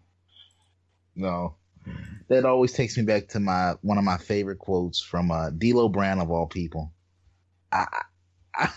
Because he, to this day, D'Lo Brown is flabbergasted at the fact that he had more at one point in his life. He had more money in his bank account than Ric Flair. So how does that happen? Pretty well, D'Lo. Apparently, you were better with your money than Ric Flair was. Apparently, how many wives do you have, D'Lo? Apparently, D'Lo doesn't have a bunch of ex-wives. Plus, he was a certified public accountant. That's right. That's obviously one of the reasons. So yeah, guys, AEW. One thing I didn't mention was I started to mention it, but I didn't. They did have a lot more people a lot more wrestlers out in the crowd tonight. And did you notice they were heckling the heels and cheering on the fucking baby faces? Like they were, but I mean, they kind of were doing that the last couple of weeks. Too. But it was really pronounced, I thought, tonight. Like they were louder than usual, especially with Brody Lee. But I really enjoyed it. And speaking of that, real quick, WWE actually put out a survey asking if they should have wrestlers around the, in where the audience sits to kind of dullen the, shock of no fans. So it looks like they're considering doing the same thing. I don't know why they would not just do it instead of having to ask people if they want them to. I mean, sometimes you should be able to make some decisions by yourself is what I'm saying. But so there's that. But I thought AEW was really good this week, except, just that women's match I wasn't really caring about. But everything else was pretty damn good. Yeah. I guess real quick. Thank you, Antox. The show did end on a pretty fun note with the brawl on the football field. Yes. Yes. We can't end the AEW discussion for the night without bringing that up. That brawl. That was good shit. Yeah, and that actually the triumphant return of the Young Bucks and Hangman Page. And Hangman, who sprinted across the goddamn football field. Yeah. In cowboy boots, no less. In cowboy boots. Man and a half, sir. Son of a bitch. You should have, man, why didn't they have that motherfucker come riding a horse in that son of a bitch? Should have come in there galloping. Oh, sorry. No. You know why? ASPCA, bro. Like, I'm sure Cody is still taking heat for the poor dog going in the shock from the pyro. Mm-hmm. Nah. Oh, no, there's people that still bitch about that. If they gave him a roping horse, man, get out there. That horse will stop on a dime. He'll jump right off. That horse won't move. No matter what's going on. That one thing in WCW where, like, the donkey almost fucking killed Terry Funk. Yeah, well. Yeah, I remember that. Yeah, people, they need to just stop working with animals in general. Oh. And that's just for a wrestler safety thing. That's not even like a tangent. But, yeah, that was pretty cool. They announced that they're going to be doing that stadium stampede match. There's going to be a wrestling ring at the 50-yard line. Mm-hmm. So there's still going to be a ring, but it's still going to take place in a football field. So it's going to be interesting. I'm a little bit, I guess it would have been overkill, but I'm a little bit kind of disappointed that they just didn't do that as a venue. Because there was back in the day, back in the old days, every so often they would run old WWF, like in the 80s or earlier, they would run at stadiums, baseball stadiums, football stadiums, shit like that. And that's always a cool visual aesthetic, I think. But yeah, and Box will appreciate this reference I'm about to bring up. Fucking World Class. Back in the day, they were world renowned before they fucking went off a cliff. Early 80s, early to mid 80s, they were doing big time stadium shows at a Cotton Bowl type show. Legitimately drawing 50,000 people. Yeah, for wrestling shows, literally, and packed the capacity. Absolutely, man. Dallas, Divine Earth, the Kings. Yeah, but I will say, watching that segment definitely made me curious of what they're going to be doing Saturday night, because that was a good little segment, man. And like I said, watching Adam Page sprinting across the goddamn field and wasn't even barely winded. I mean, he was a little bit winded, but dude, that's a Bad motherfucker right there. In cowboy boots once again. So ain't let me easy ask to you run in guys cowboy something. boots. I don't know if you know that or not. I'm not sure which one of you, if either one of y'all wear cowboy boots, but ain't easy to run in them. I tend to find myself running from people wearing cowboy boots, so it's... Yeah, they do hurt. They do Especially hurt. when they throw them at you. No. I'm just talking throwing kicks. Stomps, kicks, very good in cowboy boots. Very good. Very good. Ah, good to know. Yeah. I guess real quick, the bottom line, this AEW talk. Do you think that this little Stampede match is a replacement for the Blood and Guts match? Because it seems like they've kind of backed off of that talk a lot, and I guess with everything going on, you don't know when people are going to be allowed in buildings. Do you think they've kind of like permanently put that on ice and just replaced it with this match? Maybe not I guess replacement would be the right word. Probably they're trying to give us something good. I mean, they got to do something. Pay-per-view wise, especially for Double or Nothing. Just kind of their second biggest show, I guess they would call that, right? All In's their biggest, so this would be their second biggest. So they've got to do something for this, and I'm glad they are. I'm glad they're still putting on a show. I think it'll be fucking pretty good, and we will definitely see. Like I said, we'll talk more about that Friday night. Yeah. So I'd say it's more of a supplement than necessarily a complete substitution. Like, I don't know if it'll be the same party involved or same parties involved, but I do feel like at some point down the road they're going to have that match, at least under those rules. Like I said, I don't know if they're going to be the same people involved or if it'll be for another feud later on, but I think we'll see it at some point. Yeah, I do too. That's all I've got on AEW, guys. You guys want to do a little bit of news, and then we'll get into Raw, and then hopefully we'll be able to wrap this up. Let's see. You want to get into Undertaker's right wing shirt or Buff Bagwell? Let's fucking have some fun with Buff. Because let's talk about Buff. Because man, and like I said, this has been like a thing, but in box, you shared that little video on Facebook. Mm-hmm. I didn't know what the fuck I was watching. Once again, it was sad, but I found myself laughing uncontrollably because it kind of reminded like the slow decline of HK, because Buff Bagwell, much like H, was a guy who prided himself on his looks. His gimmick was his body, his physical appearance, right? And to see this dude, I don't know, stroking out, or I don't know what the fuck was going on.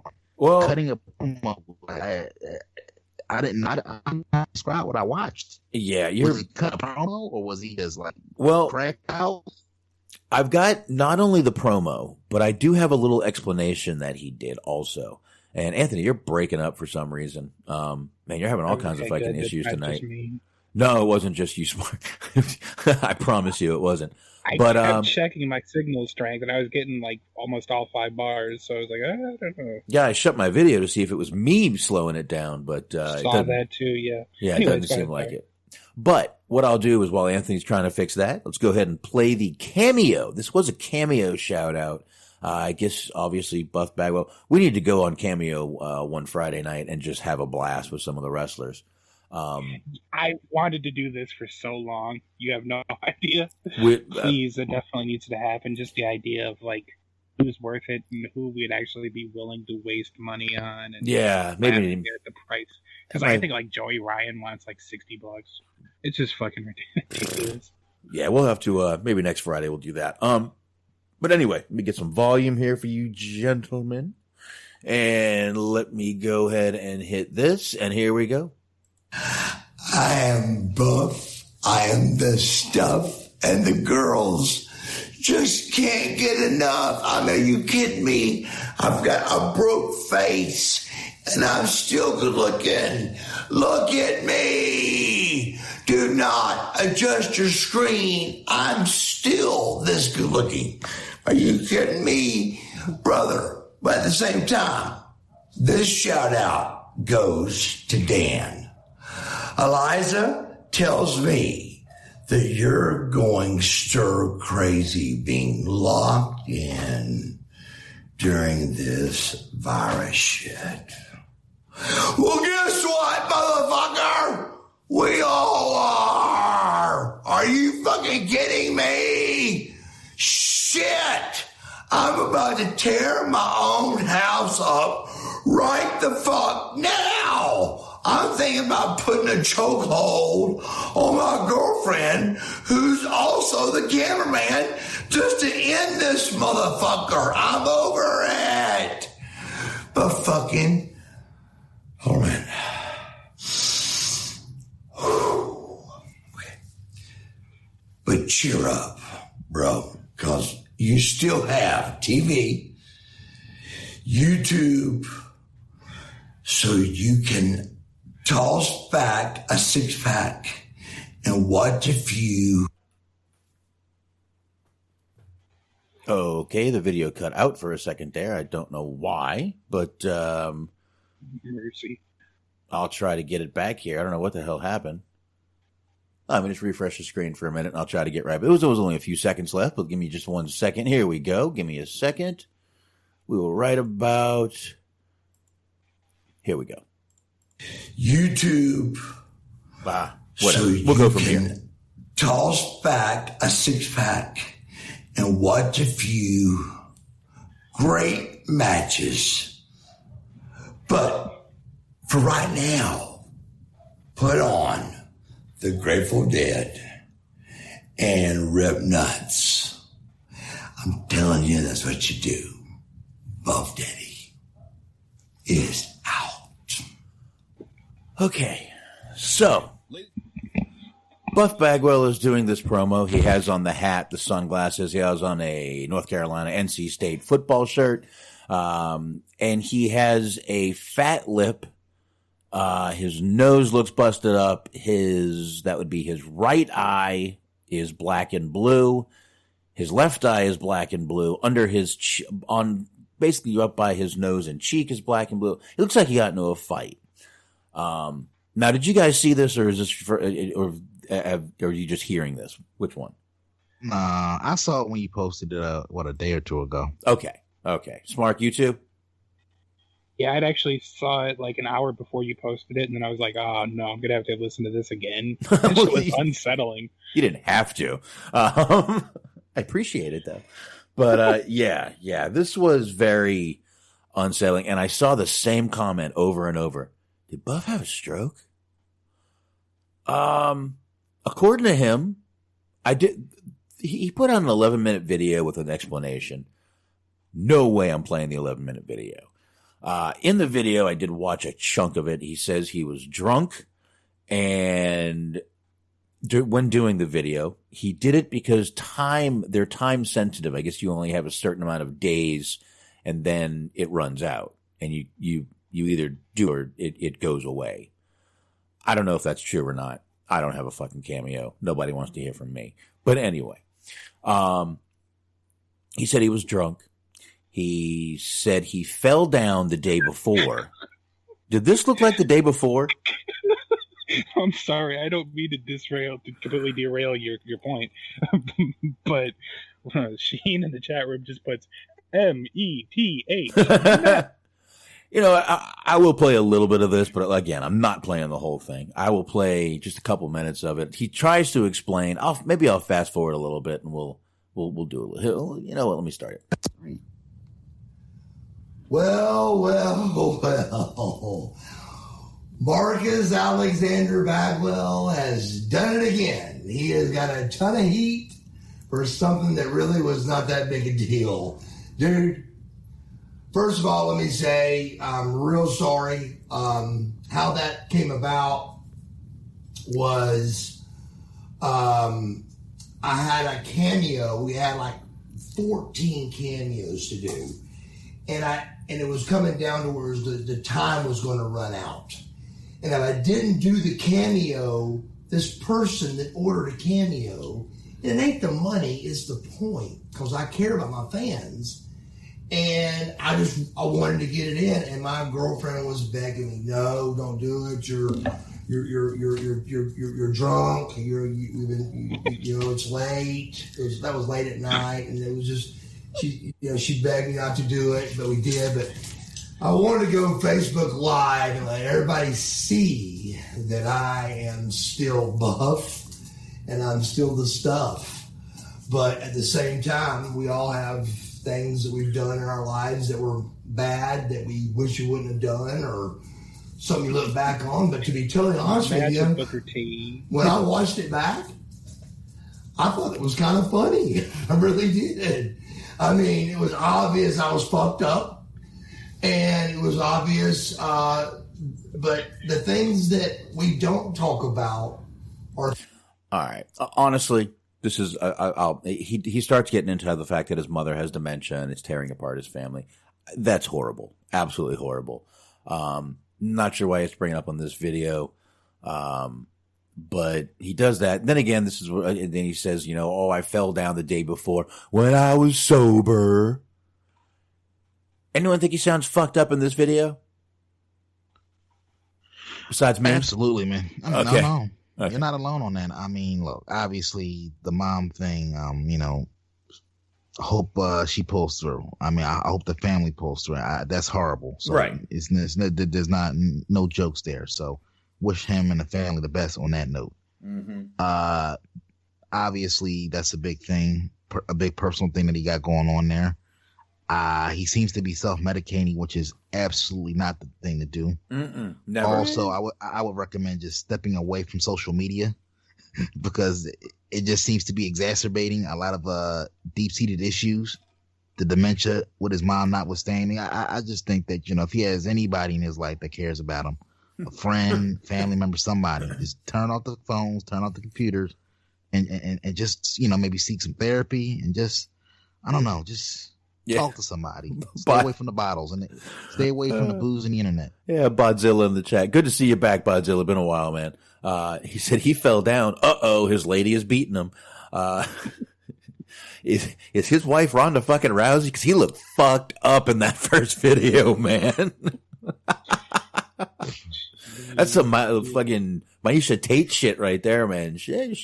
Someone fucked them up. But I don't buy it as an excuse for the video. But I feel like if you would have just said, "Hey, I'm a little drunk right now," I feel like that would have made it perfect for everyone. Yeah, probably could have left it at that. I'll play the devil's advocate on this one, though. Kind of, because he made the video for the guy, and normally these videos are this little, personal thing where it's like, "Oh, hey, my wife, made it for my birthday," or whatever the fuck. But because of the state of that video and how he behaved in it, so many more people have seen that video. Mm-hmm. So that $50 or whatever the fuck it was that she paid for that. I don't know what his price is. I'm not going to bother looking it up. I'm sorry, everybody. But whatever his wife spent on that, she got way more mileage than anybody else who bought a video from that dude got. Yeah, I guess so. But man, I got to agree with Anthony here. Time to put the fucking social media away. Time to take a little break. But that sounded I don't know. I mean, I've been pretty drunk before, but I don't know if I've been stammering, stuttering, not even getting words out. And if you watch the video, he's twitching and I'm not sure. Yeah. And Shaheen's got another point. Yeah. The guy actually got fucked because everyone got to see that shit for free on Facebook. Pretty much. So the guy kind of got screwed. It wasn't personal. Well, yeah, it was, because he mentioned the dude's name and everything, and even the girl's name that did it for him. So, yeah, not the best thing. Look, DDP, you might have another phone call to make, buddy. That's all I'm saying. I'm buff. His new catchphrase is, "I'm buff. I'm the stuff. Girl, stop beating me because I've had enough." That should be buff and I'm on the stuff. That's what it should be. Yeah, and I agree with C-Matt. He sounded stroked out. But yeah, that was awful. You make fun of some people But that's really, all jokes aside, that was uncomfortable to watch. Unfucking comfortable to watch. It kind of took me back to like the final days of China. Because if you remember, she was doing the same thing, posting videos on YouTube. Some days she would be upbeat and super positive, and then it would be some days where it was obvious that she had took some pills or maybe drunk a little something before she hit the record button for YouTube. And like that last video that she put out before she passed away was fucking depressing. Yeah, definitely. But I don't know. I hope Buff's all right. I mean, it's cool to get fucked up. Maybe it was a weekend. He was doing a little, little day drinking. That's fine. Matter of fact, last weekend, that's pretty much all I did was day drink with my wife and play fucking cards all day. It was fun. It was actually a damn good day. The wife was drinking with me, so I wasn't drinking alone. See, that's different though. Like it's different when you're drinking for the sole purpose of just getting fucked up or having fun with your buddies, and when you're drinking or doing whatever to self-medicate. Like I said, when you got into like the whole dementia thing with his mom, and it's kind of like just creating a divide, creating discourse in the family. That's somebody that's self-medicating because they want to forget. They want to kind of like mentally take themselves away from what's going on, from their problem, so they don't have to address the real issues that's going on right now. Yeah, which is a dangerous game to play. It is. And I didn't watch the whole thing, the whole 11 minutes. I pretty much watched about 3 minutes after where we stopped. But guys, real quick, before we get too far away, I know we already kind of finished AEW, but I want to bring up one thing real quick. And of course, this involves Vince Russo and Jim Cornette.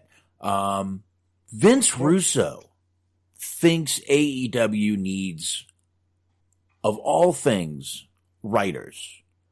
Vince Russo said, I'm just saying this for the growth and betterment of the company.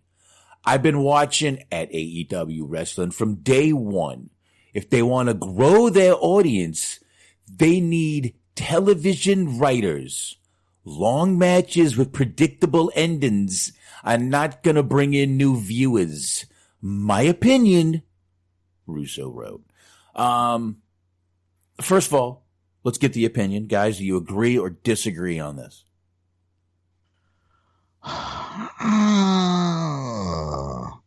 I'm kind of split on it. Do they necessarily need writers? Do they need like a whole slew of writers? No, because I feel like in a lot of ways, writers have taken away a lot of the spontaneity from pro wrestling. But on the flip side, some guys you could tell need a little bit of coaching in terms of how to present their character on television. That's why I feel like sometimes a good writer will come into play. Problem is finding a good writer, number one. I gotta say, I 100% disagree. 100% disagree. I don't think they need writers.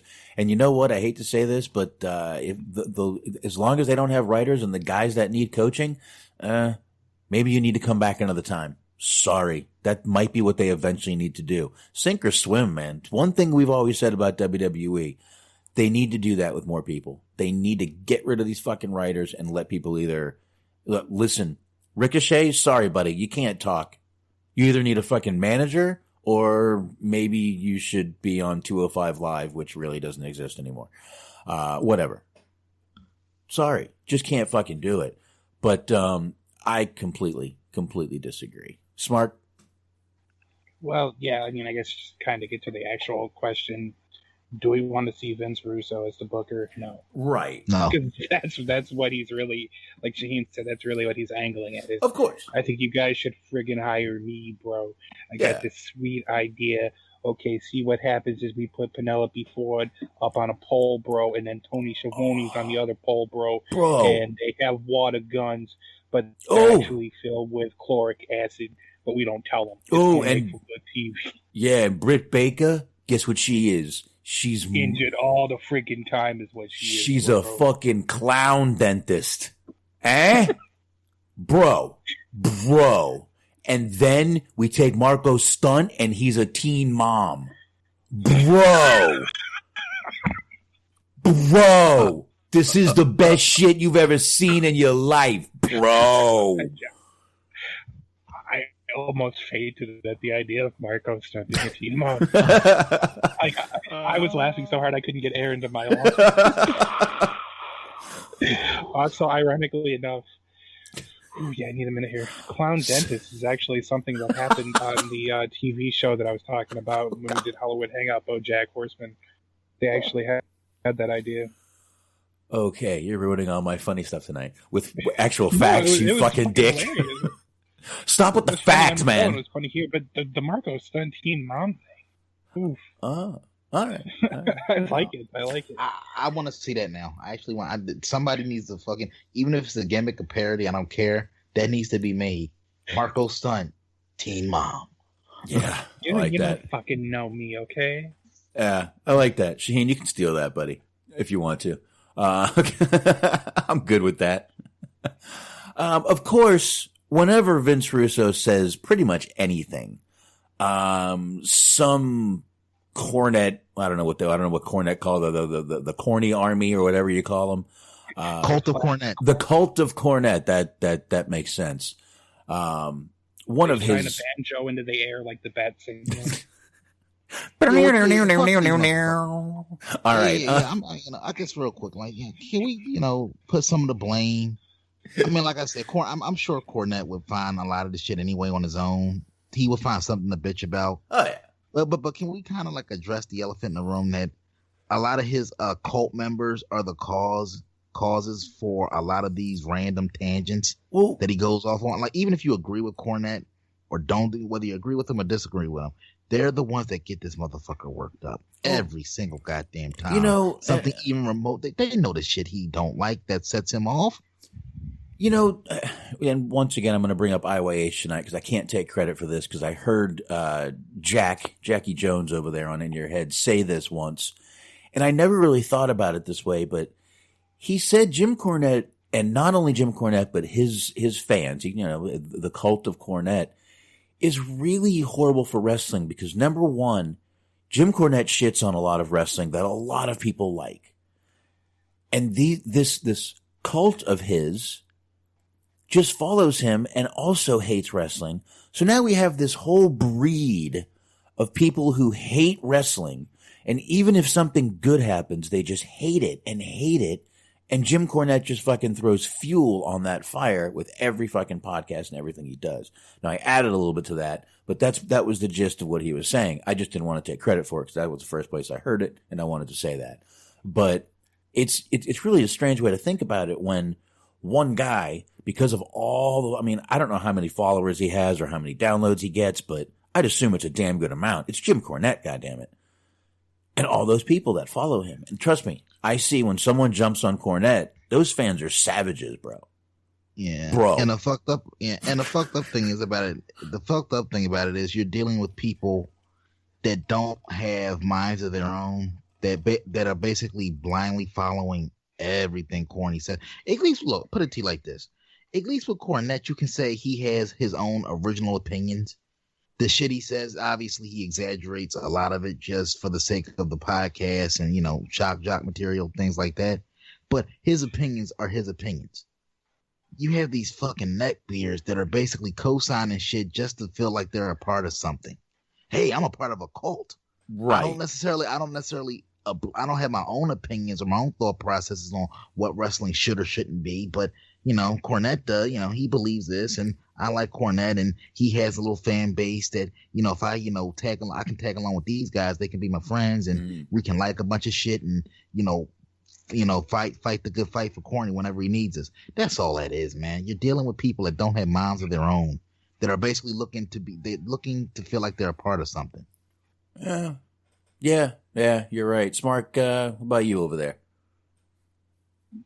I mean, bro, I totally agree. Which is kind of ironic because Anthony just talked about people not being able to formulate their own opinions. He's like, yeah, I totally agree with what the guy smarter than me says. No, but I mean, that's all it is. It's a group of people, and the unfortunate thing is okay, Cornette's not testing well with the younger demographic.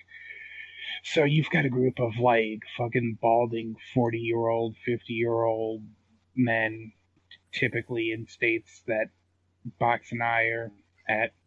are found in.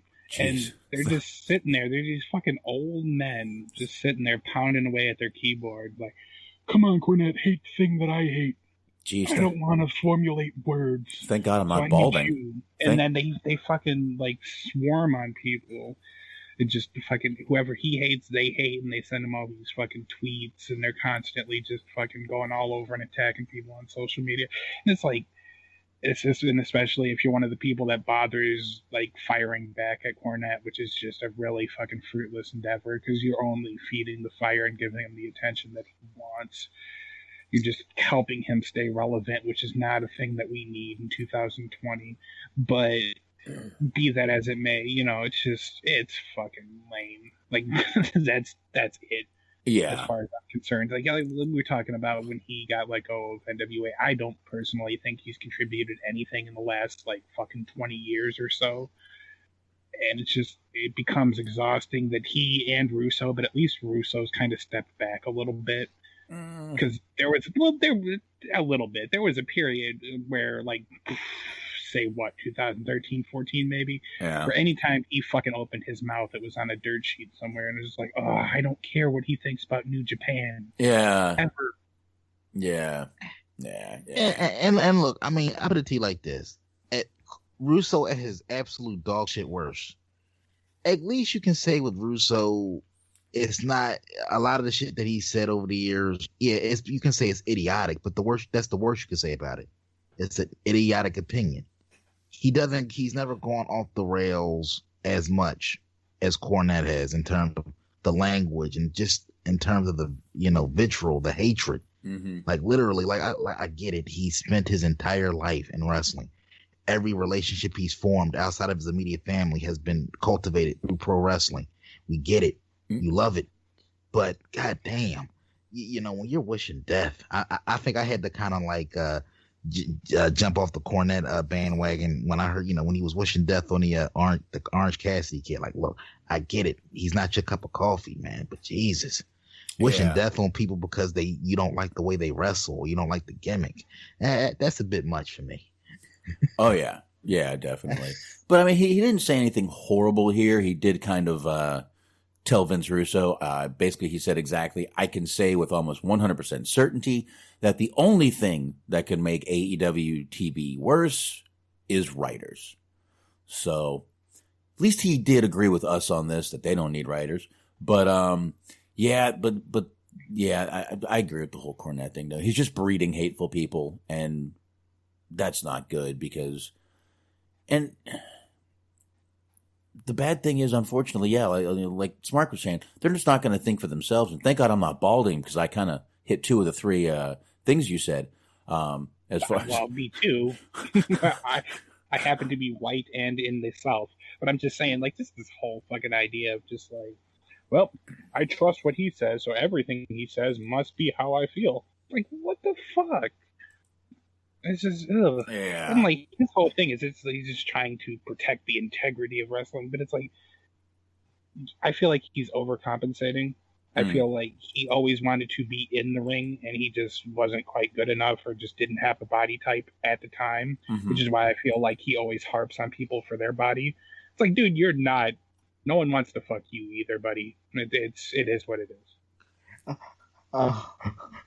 No, honestly, this is like a little bit of a tangent because, like I said, we kind of all been kind of quarantined and not much to do. So, going down, you only have the rabbit hole of the internet to go down sometimes. So, I was scrolling through the network a couple days ago, and they have a documentary on there, World's Greatest Wrestling Managers. They basically do like little profiles on all of the managers dating back to the 70s up until about like mid to late 90s.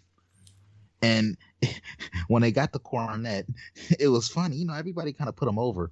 But the funniest one came from like Vince, where he basically said something along the lines of, Cornette's good, but he's so one-dimensional. It's a good dimension, don't get me wrong. But he's just so one-dimensional. He does like the whole like talking fast gimmick and the tennis racket. Like I said, he's good at what he does. But he's just so one-dimensional. Like, it's like once you kind of heard one Cornette promo, outside of the zingers, it's pretty much the same promo over and over and over again. Yeah. Yeah, pretty much it is, man. And yeah, he is. He just really has one shtick, and he's been doing it for years, and people just fucking still love it. But I guess kind of on the note of one shtick, I don't know. Do you guys want to get into the Combat Zone thing and then get into Raw, or do Raw then hit the Combat Zone thing and then bug on out of here? So are we going to save the Leo thing for Friday? Because there's a lot to unpack with that. Yeah. I want to save that for Friday. Cool. And I know it's fucking so old that it's growing mold at this point. Ryan, how about that? Do we want to, how about that whole Gulag situation? Want to talk about that real quick? The Gulag. Oh, you're right. We didn't bring up Gulag. I was going to bring that up on Friday, but yeah, because it was SmackDown related. But we can. No, we can say that for Friday. Oh, really? Yeah, we'll say that for Friday then. All right. Well, no, we say that for Friday. Gotta leave the people wanting more. No, I got to get some sleep. Unfortunately. So Raw or look, you're a wild man. I was trying to protect the integrity of the gimmick there, bro. Look, man, I'm sitting here trying. I am drinking a little, but not a lot. I've got the Papador is in rare form tonight, sir. I was trying to protect the integrity of the gimmick, and you ruined it. Ruined it all. I got a haircut the other day, man. Fucking place was open. You haven't seen it. That point, bro. I meant that when I posted it on the page. You got a whole new look. You got to work on that Cena point, though. Oh, man. Literally, I swear. I got way better hair. Picture. I got better hair than that, man. Look, I saw that picture, bro. First person I thought of, I said, that box man is he? And it's funny. Not only did my wife comment on that picture, but my best friend in Florida, his mother commented on that picture. that was making me laugh. But all right. You know what? I guess we can do CZW because honestly, we really only have one thing on Raw that I give a flying fuck about, and that was the whole Austin Theory thing. After that, I really got nothing else to talk about. Way too much Baron Corbin. I think everyone knows it was going to be a quick Raw fucking review from me. So let's do this. Let's do the CZW thing. Fuck it. Man, I guess CZW a couple days ago put out this little statement. So 2 years ago, CZW entered into a license agreement with a national media distributor to license CZW and WSU footage. That company has the right to utilize the footage without limitation. They have repackaged and renamed shows as it is their right to do so. Our athletes, regardless of gender, are just that, athletes, whom we are proud of and appreciate. We stand behind the ring action in all of our footage. So, and I'm not 100% sure what happened here, but this sounds like it's going back to that Double D show a little bit, maybe. Yeah. The Double Destruction? Yes. Double D Destruction or Double D Destruction, whatever it was. So, sounds like it's going back to that. Now, this basically, it sounds like he's trying to kind of deflect blame from him and saying, oh, it's the licensing company that's changing the names of the shows. It's got nothing to do with us. Again, that's just my opinion on reading this statement. Yeah, we're talking about DJ Hyde, for those who don't know. Well, let's face it, we're lucky he didn't get a plug in here. I just got to say real quick, based off what you said there with the whole license agreement thing, the funniest thing that I found throughout this entire process, this entire ordeal, is this litany of women, and I'm not going to make light of what they're accusing DJ Hyde of, because he's a piece of shit if any of this is even 50% true. But some of these women saying, like, I didn't give you permission to utilize my likeness. I'm seeking legal damages. These motherfuckers are drawing Skittles and 50 people, if that, at some of their shows. So I'm like, where the fuck do these women think this money is coming from? Where does anybody think this money is going to come from? Please explain that to me. Can either one of you explain that to me? Yeah, you can find lawyers that will take stuff on, like, I'm not going to say consignment, but basically it's if you do win money, then they take a piece of it. Now, that's when they're expecting amounts usually over 10,000. I don't know how much DJ would have to put out to these women or what would happen, but there were an interesting choice. Yeah, now there were many of them. And I'm probably not reading these tweets in order, so forgive me. So I'm just going to say the names and read a few of these. And by the way, this is right off the Wrestling Overdose page, so go check out his Facebook page over there at Wrestling Overdose, because that's where I'm reading this off of. Got to give the man credit. There we go. Kimberly jumped in and said, and I'm certain I never signed an agreement giving you the right to sell my intellectual property, nor did any of the women you're blatantly disrespecting, or how you told us all you wouldn't book us if you wouldn't fuck us. It's about time the harassment gets exposed, and to angry faces with, a little, money sign, hashtag, %, whatever. Angry face.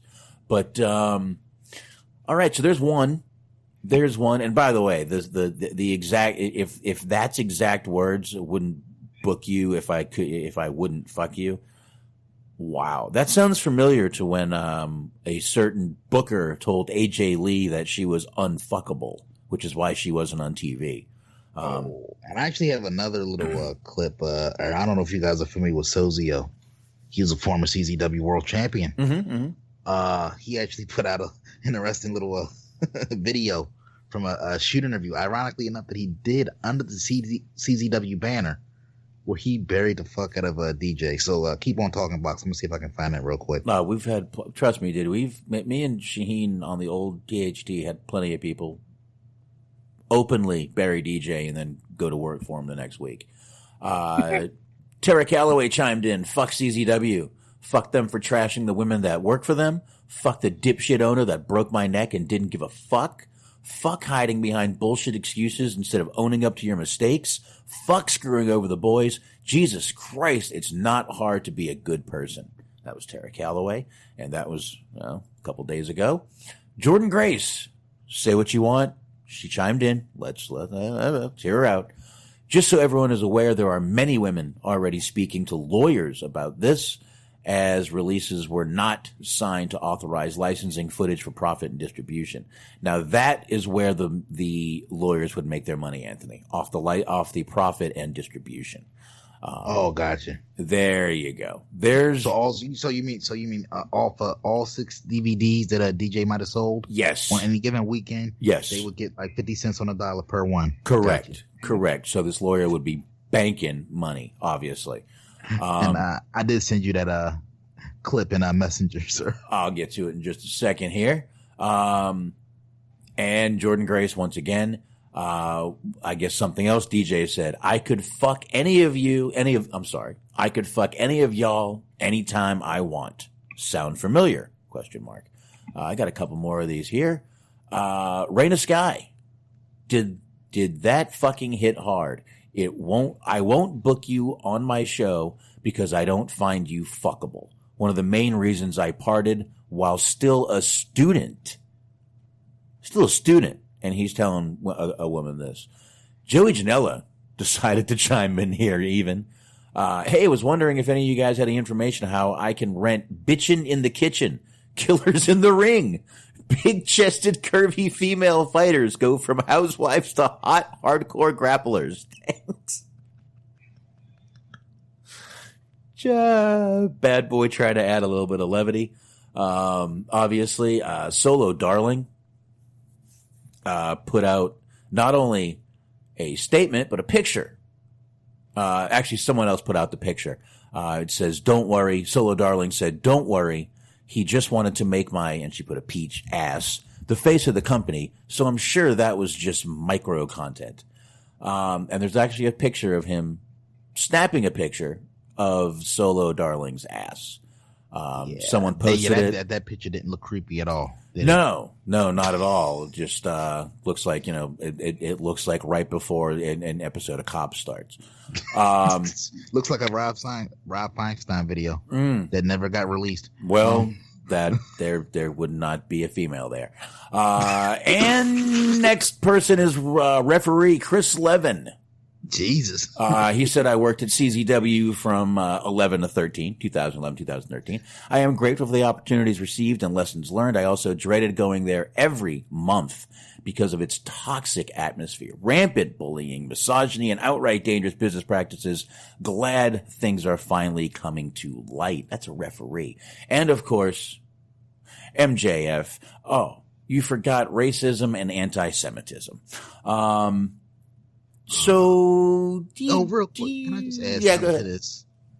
And this is just somebody, like I said, we're having some fun here, but it really is kind of sad, because CZW was once something special, mainly before DJ bought it and basically shit on it.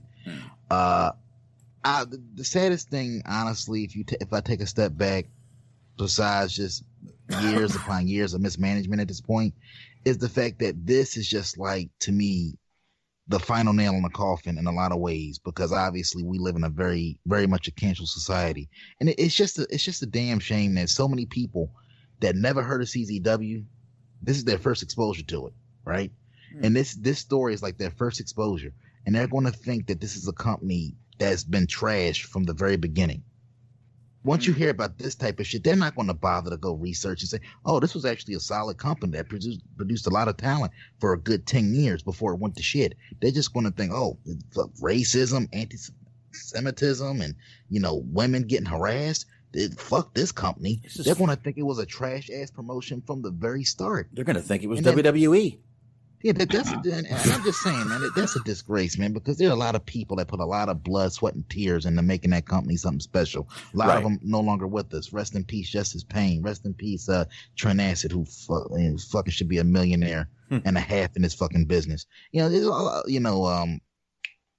fucking Zandig, fucking broke his back literally for that company. Numerous times. It's just like a lot of blood, sweat, and tears went into making that company something special, and to see it reduced to what it is now, it's just a fucking disgrace.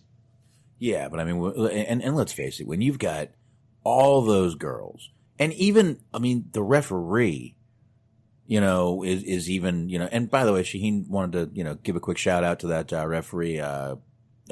Levin, he's the guy that got him to do that Ripley's documentary that we were plugging for him back then, and I believe you can find that on his YouTube. I think he'll let me know if I'm right on that, or somewhere. He'll let me know where you can find it.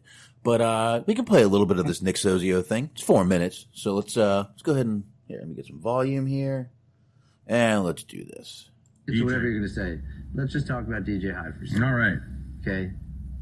Like, the thing about this goddamn guy is that... Fucker. Yeah, he's a real motherfucker.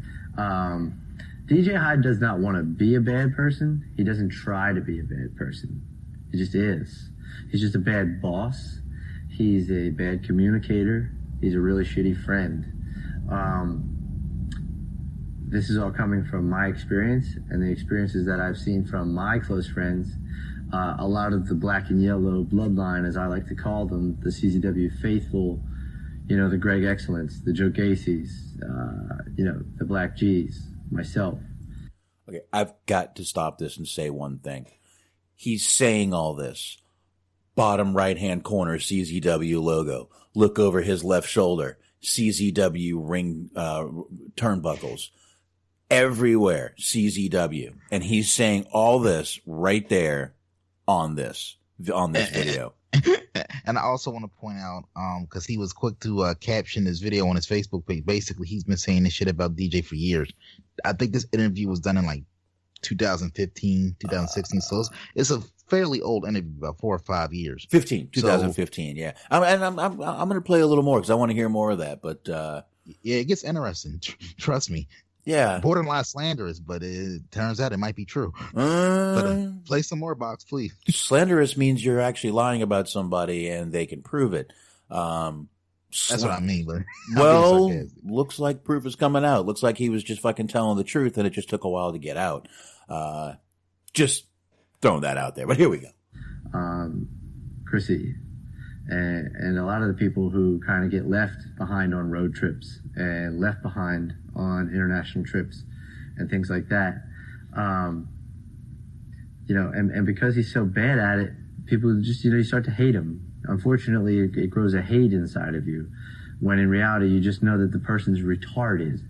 Like, it just boils down to adult retardation, which is a sad thing. But in this case, it's not so sad. It's just fucking painful for everybody. You know what I mean? And In addition to that, he's notorious for being incredibly inappropriate with the girls. Any examples? Certainly my ex. Anytime I'm at training and we're here with, some of the girls like Brittany Blake, Olivia, I'm sorry. Who is his ex, Anthony? Do you know? Off the top, I do not. Okay. Maybe Shaheen might know, someone in the chat. Smart, do you know? No, I don't. I'm sorry. All right. I hate to say, but I got to play more of this. Penelope Ford.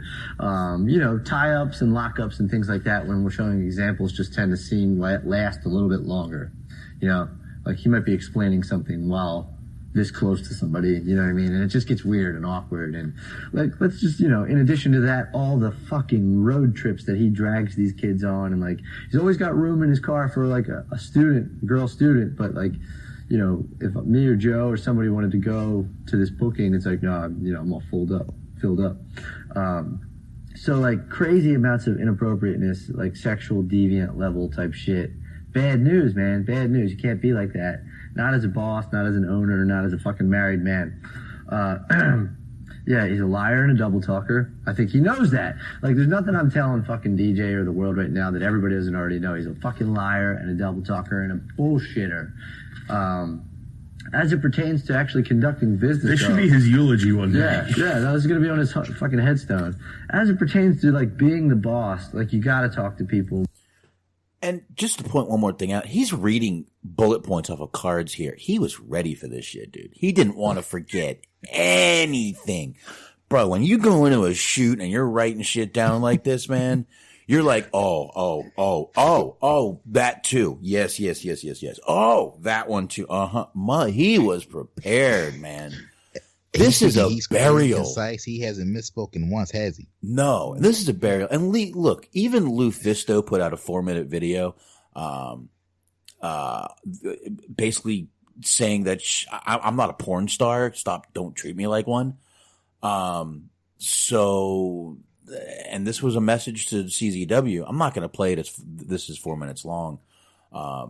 But I will post it on the facebook.com/dirtsheetdudes. And if you guys want to check it out, I'll go ahead and post it there.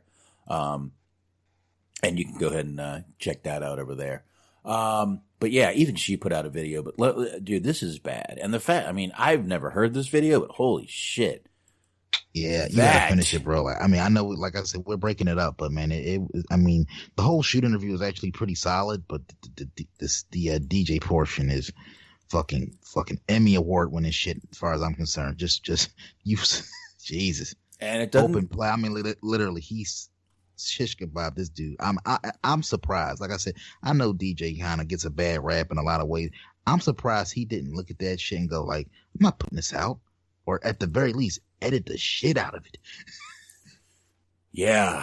Well, he probably just didn't. He probably didn't even watch it. Oh yeah, just put that out. I don't care. So there you go. I posted that video right there in the Facebook. It is posting as we speak. And man, like I said though, everything Sozio just said is pretty much coming to fucking fruition right here in all these posts. And again, man, you get one person saying it, I can see it. All right. One girl, maybe two even, 3, 4, 5. All right. I'm believing him. A referee jumps in. I'm even more believing it. It's just, when people pile on like this. And add on to the fact that it's fucking DJ Hyde, ladies and gentlemen. That this isn't fucking Vince McMahon. The DJ Hyde isn't some fucking known entity that has all this money behind him. I honestly don't think all these people don't have a reason to lie on fucking DJ Hyde about any goddamn thing. So, like I said, where there's smoke, there's fire. Mm-hmm. At least in the case of a fucking a Vince McMahon type or a Bill Cosby type or Harvey Weinstein type, you could say maybe the celebrity aspect of it was a factor, the money aspect of it was a factor for all these people. It becomes a witch hunt at that point. Mm-hmm. Why you look at DJ Hyde? He's not built like that. So what do they hope to gain other than freeing themselves and hoping that this guy gets brought to justice for inappropriate behavior? Well, and let's not only are they saying the harassment? And, no one's claimed assault yet. They're claiming harassment. So, I don't know. But they're also saying that this licensing deal is not right because they've never signed anything releasing their likenesses. So he's got a couple problems, not just one. This isn't good for DJ. This is bad for CZW. I mean, already they can't do shows. This isn't going to help them when and if they come back. I'll tell you that now. Controversy, sexual harassment, intellectual property rights. Oh, yeah. CZW. That's probably the next show name. Sexual harassment and bad licensing deals. I like that. Those are two shows. Mm-hmm. There you go. The best stuff. There you go. That'll really get him in the fucking get him good in the eyes of the fucking fans out there. But more than anything, real quick here, like, it's not so much. I feel like it's more of a principle thing than it is really them trying to get money, because what money is there to be had? But I think it just becomes a matter of, like, you've already had to endure enough shit, and now they're out there, like, I don't know legally if they can do what they did or not. That's going to be an issue brought up in court, obviously, but just, like, if you've had to endure what half of these women are saying they've had to endure, and then you've gotten past that, you've gotten to a point in your career where you're trying to make it to the top, or you're already, at a better place than you were before, and you're trying to continue that or stay on that trajectory, and he's coming out there and, like, basically putting you on something that's akin to, like, fucking apartment wrestling, like, you're gonna be, that's like the straw that breaks the camel's back. yeah, Where it's like, all right, I'm done playing games with you, motherfucker. and I wouldn't doubt if one attorney jumps on this and tries to class action and just get all of them together. That would be a better way to make any sort of money for any attorney. That's probably the one good way to do it. Then that's probably, I wouldn't doubt if we saw some of those coming up very soon in the near future. But I don't know. Any more on DJ and CZW? I'm kind of getting sick of talking about it. No? Good. I feel like it's a nail in the coffin. Not that I'm all that upset about it, but yeah, if he was doing what he was doing, he deserves everything he gets. Absolutely. Deserves that. Anything that comes to him. Definitely. But, all right, real quick question. Which one of you guys have watched the Undertaker documentary going on right now? I have watched all of part 1. I haven't finished part 2 yet. I watched part of it. Okay. But it's very good shit. Very compelling. So what's up with this one dude bitching about Taker's t-shirt? What is this shirt? I don't have a picture of it. I don't know what he's wearing. This fan is calling it a right-wing right-wing shirts. Well, I know the article you're talking about. Let me see if I can find it. All right. But Box, you're from Texas. Box, I mean, I know we're gonna break kayfabe since, this documentary is doing all that. We're not talking about Undertaker, we're talking about Mark Calloway. Right. He's not really from Death Valley. He's from Texas, from Houston, I believe. What's the normal gear out there in terms of if you had to guess? I mean, because Taker strikes me as a hardcore conservative type of guy. You see a little of everything around here. I mean, again, I'm in Dallas, so it's kind of open. But I yeah, that was the same article I had pulled up. Smart. Yeah, okay. There's no T-shirt in it. I guess if I play the video, I could see the T-shirt. I saw a little bit of a clip. I don't know what the T-shirt was, like what the front part of it was, but on the sleeve, it was a black T-shirt, and then like white. In white, it had a depiction of the American flag. So I don't know what else that was in relation to, but I know that was a little bit of it. All right, Antox is saying it was a Blue Lives Matter shirt, which is the probably a thin blue line flag that he had on. Was that what it was? Could have been. I couldn't really make it out outside of just the American flag portion of it. All right. Do we have to really make? Does a shirt really have to give your political situation just because you wear a flag? Seriously, is that where we're at now? Oh, and this is great, actually, because I'm seeing this for the first time. First off, it really doesn't fucking matter if he's allowed to have his opinions. Nah. Right wing, left wing, otherwise, like, you know, he's not, even if you think, you know, Trump's a racist or whatever, Undertaker's not, like, passing any of these fucking laws and bills and shit. But, okay, so I see this for the first time, and the tweet is it says, me watching The Last Ride, trying to ignore all Undertaker's right-wing shirts. And it's a picture of Stevie Wonder. So if you have, of course, what could be more politically correct than mocking a man who can't see? That's classy in its own right. Yeah. And Undertaker, which I'm sorry, man. If I'm blessed enough to live to see 100 years old, I'll never get used to Undertaker on social media. He's actually responded to this shit. Everyone knows WWE is apolitical. It's all about the flag. And he has 3 flag emojis. I'm like, Jesus Christ. Okay, I get his response, but I got to tell you, that's bullshit. They are not apolitical. Linda was a part of Trump's cabinet for a while. That's not apolitical. They just they just donated money in Florida, quote, air quotes, to basically get to be essential. 18.8 million, I believe, was the number, or 18.5 maybe. But yeah, that's apolitical. Taker, wake up, dude. I don't care what your beliefs are. You really didn't have to respond to that. It's a fucking t-shirt. It doesn't matter. Let's just go from there. I've seen every person from every political wear a t-shirt with American flag on it. It doesn't matter. It's just a fucking t-shirt. Anyway. One of the funnier ones in relation to this was Steve Austin got in a little bit of trouble for having the gall to post a picture of himself wearing a surgical mask outside in public. And he got quite a few people being like, he replied to one guy who was basically saying that he was a rebel and like a hero and he shouldn't be giving in and cowering to communism. And Stone Cold just wrote back, "Shut up, dude." Yeah, and it was amazing. Can't people just do what they want? You want to wear a mask? Wear one. You don't? Don't. To me, I just don't care. I just don't. Unfortunately, like, I don't support.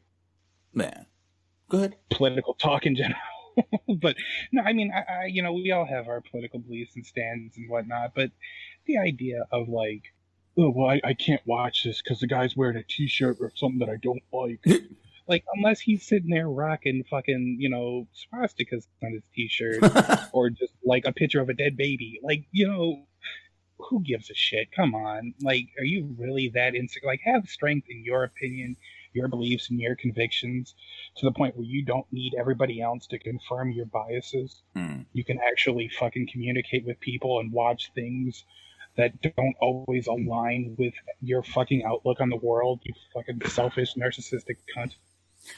Yeah, I just don't get it. The fact that this whole cancel culture and I can't even. I just turn on the audio only and walk away or whatever.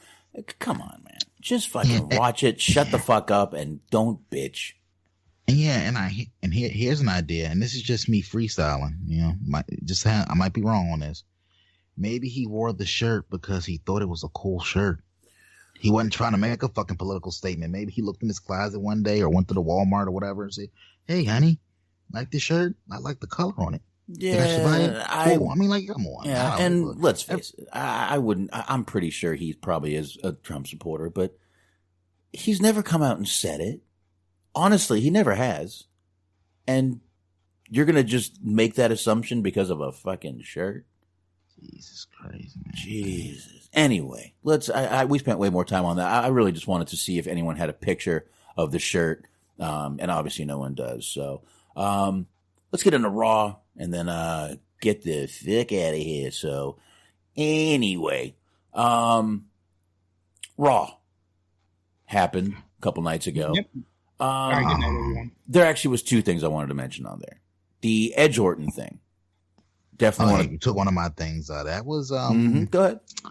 No. That was one of my things I want to talk about. My two main takeaways from it are Edge and Orton. They hurt with the amount of trolling that they've both been doing with this whole greatest wrestling match in the history of wrestling and all. They're still hurt, obviously, from the negative feedback they got from their match at WrestleMania. Which, once again, if anybody's being fair, the match was too fucking long. If they chopped off about 10 minutes, it wouldn't have been a bad match. It was just they were going for like an epic feel and all that shit, but that's where that failure was. The second thing that I kind of like took away from it is, do either one of you gentlemen think they're putting a lot of unnecessary pressure on this match to deliver at a level that realistically neither guy is capable of taking it to at this point? I mean, look, Edge and Orton, as it stands now, I feel like in a straight up wrestling match are more than capable of giving us a solid 15-20 minute match with no problem. But all of this extra pressure of this is going to be I'm going to beat you in the greatest wrestling match of all time. I know it's trolling. I know it's them kind of like trying to needle people to talk about it, to get hits on the interweaves and all that. But do you think that it's creating a lot of unnecessary pressure, especially for a guy like Edge who's still getting his feet wet? He hadn't been back that long in the ring. I'm going to say no. This is a company that has no problem overpromising and underdelivering, ever. And I don't think it would surprise anyone. I mean, they've billed many matches as, the biggest, the greatest, the best, the big fight feel, blah, blah, and then it just turned out to be a fucking match. So, I don't know. I don't think so, though. Smart. I mean, we were talking about it last week, but I do think to some degree it's just a matter of ego with these guys. Because, I mean, they worked really hard, and I think the build was good. But then the match kind of happened, and it wasn't. I can't necessarily speak to how everybody else felt about it, because I really didn't watch that many other reviews or anything on it. But we obviously, the wind came out of our sails pretty quickly during that match. And it's just, I think they're just, like I said, I think they're trying to make good. I think they're trying to, repair their reputation, and they're trying to have that one good match. Because, like, from what I was hearing, like, just kind of in relation to that, Taker was saying that he wanted to go out with one last, like, real good, like, 5-star quality type match. So, I mean, that kind of stuff can be important to those guys sometimes. Yeah, and it should be, but the fact that some fans thought that match was too long, you should be a little thicker skinned than that if you've been in the wrestling business as long as Edge has. So, you would think so, but I mean, people were fucking throwing temper tantrums over beach balls. And not even for the sake of, hey, it could get in the ring and somebody could get hurt. That's fair.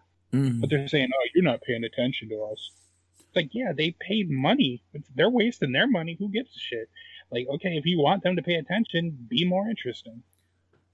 You can you can still pay attention and touch a beach ball for like a quarter second with your hand to move it. You can do that, right? Really? Absolutely not. That has never happened at a bunch of concerts. You're right. I got a question. Have you ever walk and chew gum before?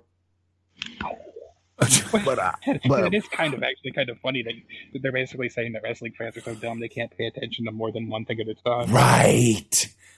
But you know what the problem is? You talk about the beach ball thing. Two things that WWE kind of shot themselves in the foot with on that. One, you had the incident with Cesaro where he jumped into the crowd, and I can't even be mad at Cesaro because fucking Cesaro's a beast in the ring.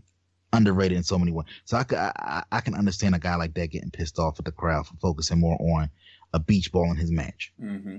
But I take it back to like the once the Raw after WrestleMania became a thing, because it wasn't always a thing with these rowdy crowds. This has only been a thing over the last decade or so.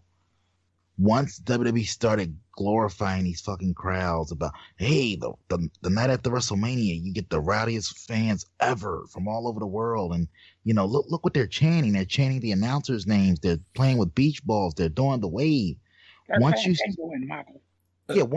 started to glorify and glamorize and put them on fucking network specials and make shows about them, all of a sudden you encouraged a lot of copycat behavior from city to city, from town to town. Yeah, but do you know how much money they missed out on selling beach balls, WWE beach balls?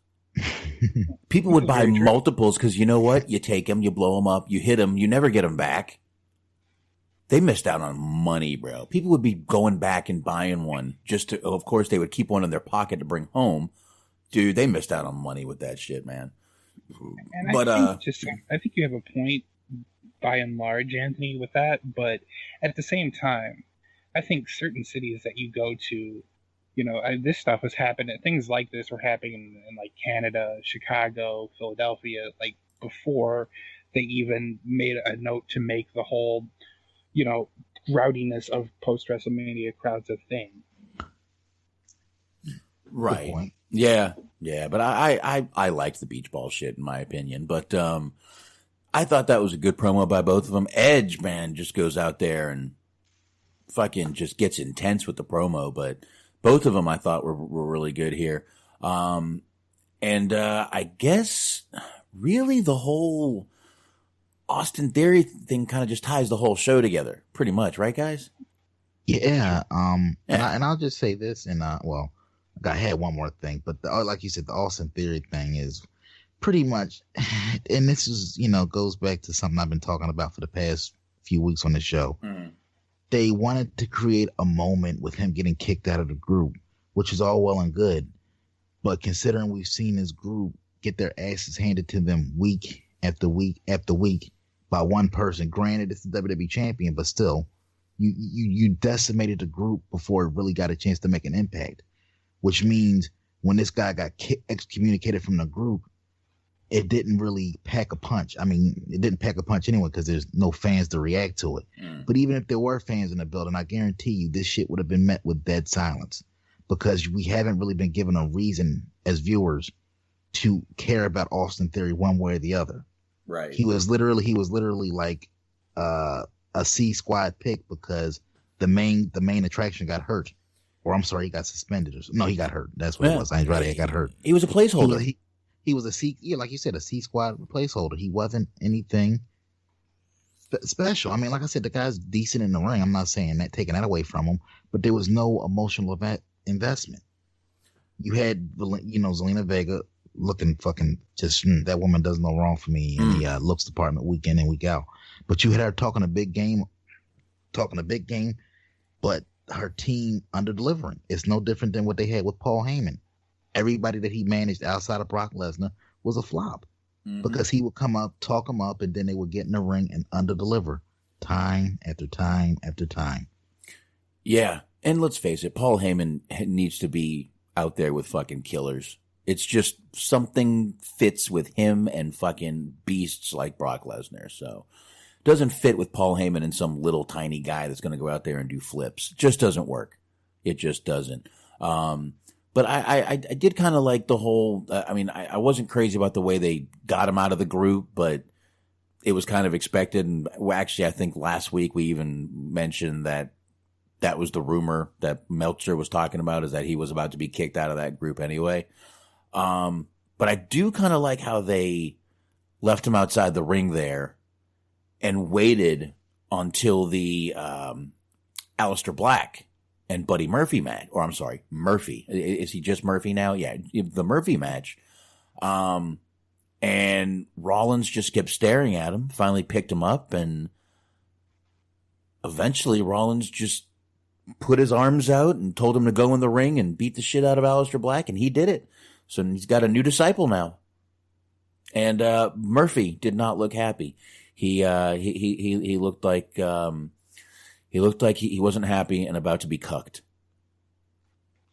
Pretty much. That was, oh, now I gotta watch this shit happen. Oh, so. Yeah, I mean, I guess it's see where it goes. I guess with AOP, basically, which one is her? Is it Razor? That's out with the injury. I think that is. Anyway, basically the group is Rollins' faction basically had to get implode because the AOP, one of those guys got hurt. Mm-hmm. So I guess they're trying to rebuild that faction because obviously Rollins is going to still be around. Right. But I'm trying to think. I mean, I guess I got to see where it goes. It's not like, I guess it has potential, but it's all in the follow-up at this point. Everything is in the follow-up. If he's going to go back to just being thrown out there as a sacrificial lamb, then he's basically going to be in the same spot, just with a different coat of paint. So we'll see in the weeks to come, the weeks ahead. But yeah. In terms of other things on Raw, I will say another highlight for me personally was just seeing Nia Jax get bitched out, not once, but twice. Yeah. By Asuka. And goddamn, her and Kairi Sane, just the most adorable little thing you'll ever see on fucking television. That celebration was fantastic.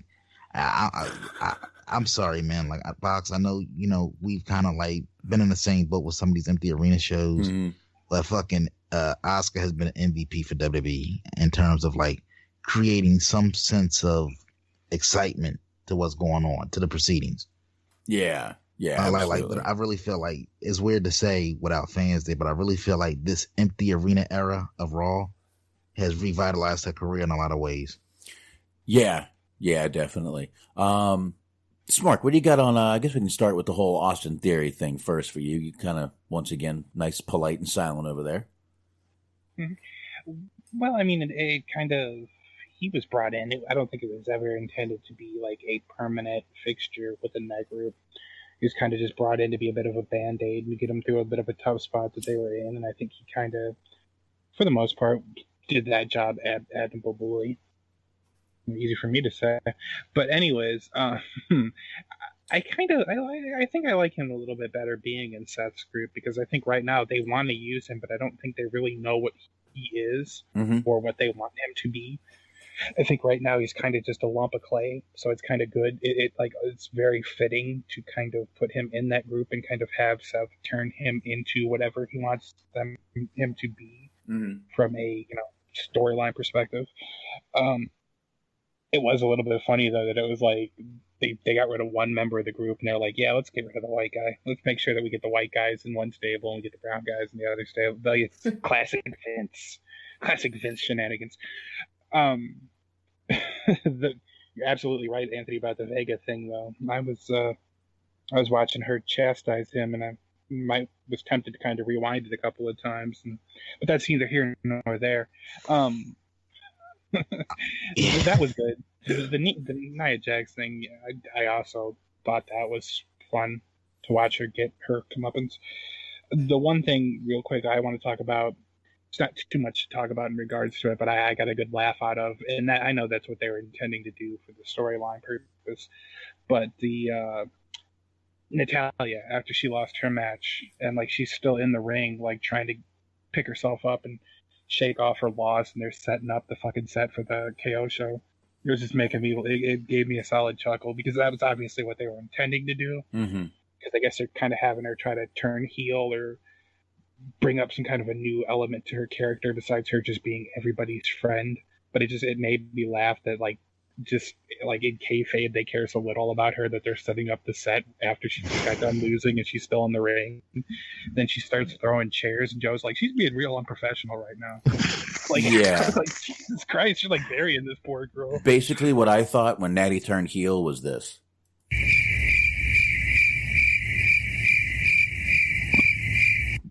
Who fucking cares at this point? I like Natty, but I'm sorry. Nobody gives a shit. She's a great wrestler, but there's literally nothing to her character. No. She's just everybody's friend. Yeah. It's just done at this point. But we did get Kevin Owens back. That's a good thing. Kevin Owens is back. Yeah. And like I said, another little underrated highlight was him and Zelina Vega going back and forth on the mic. Yeah, that was good stuff. Yeah, that was good. The worst part of the show was the Viking Raiders Street Profits segment in the axe throwing competition that took up way too much of the show. These are awful. And then the police come and these are awful. I'm sorry, I can't get into them. They're getting worse. This was on a show that had 3 Baron Corbin segments. Yeah. Think about how truly awful that these segments must have been. Awful. absolutely awful. But I don't know. I really got nothing else on Raw, to be honest with you guys. Just those segments just are awful. I don't know if you guys are enjoying them. If you are, fine.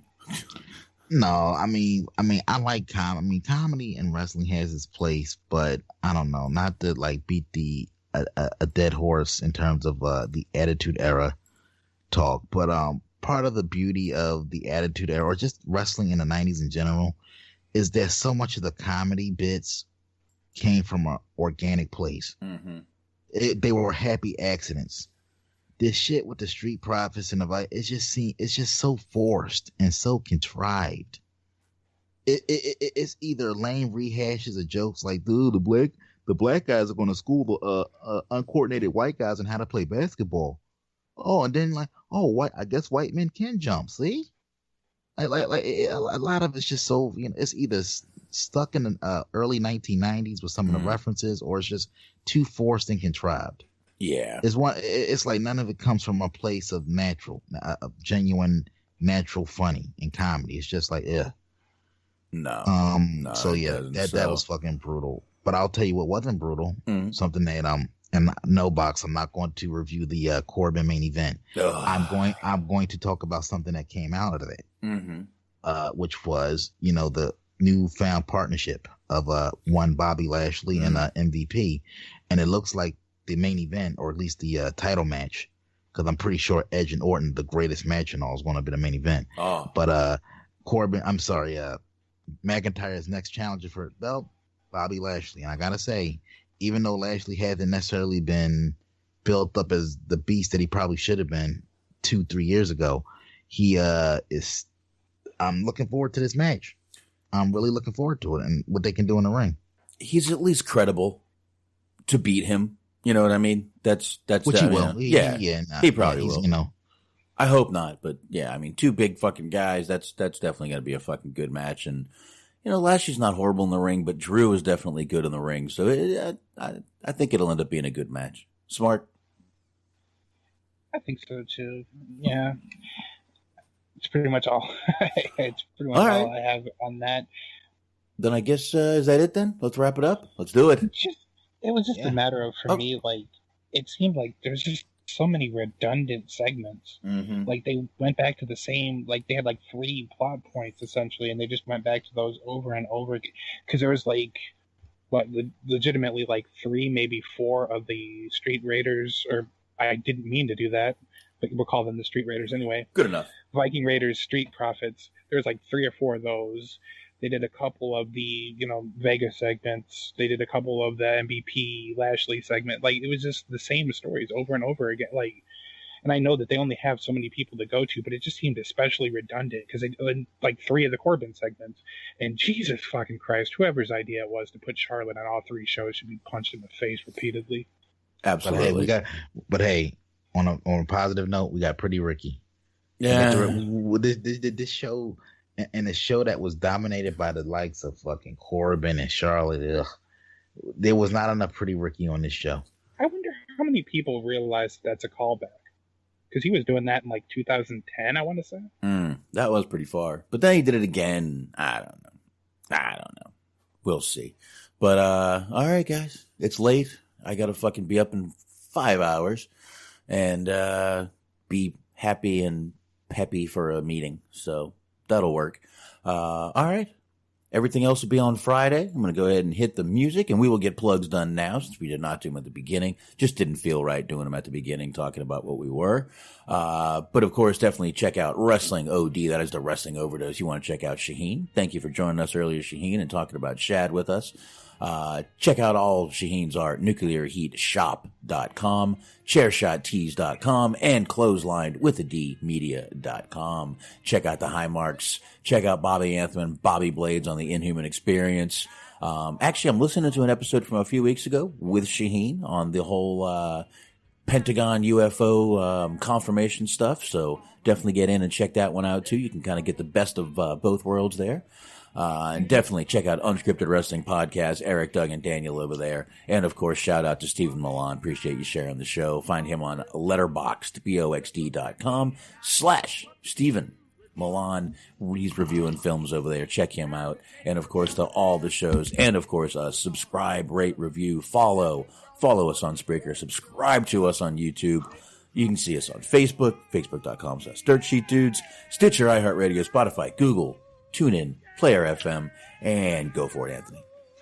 Bottom Line Pro Wrestling Podcast. Jason Clark available on all podcast platforms such as Google Play, Stitcher, iHeart, TuneIn, wherever you get your podcasts.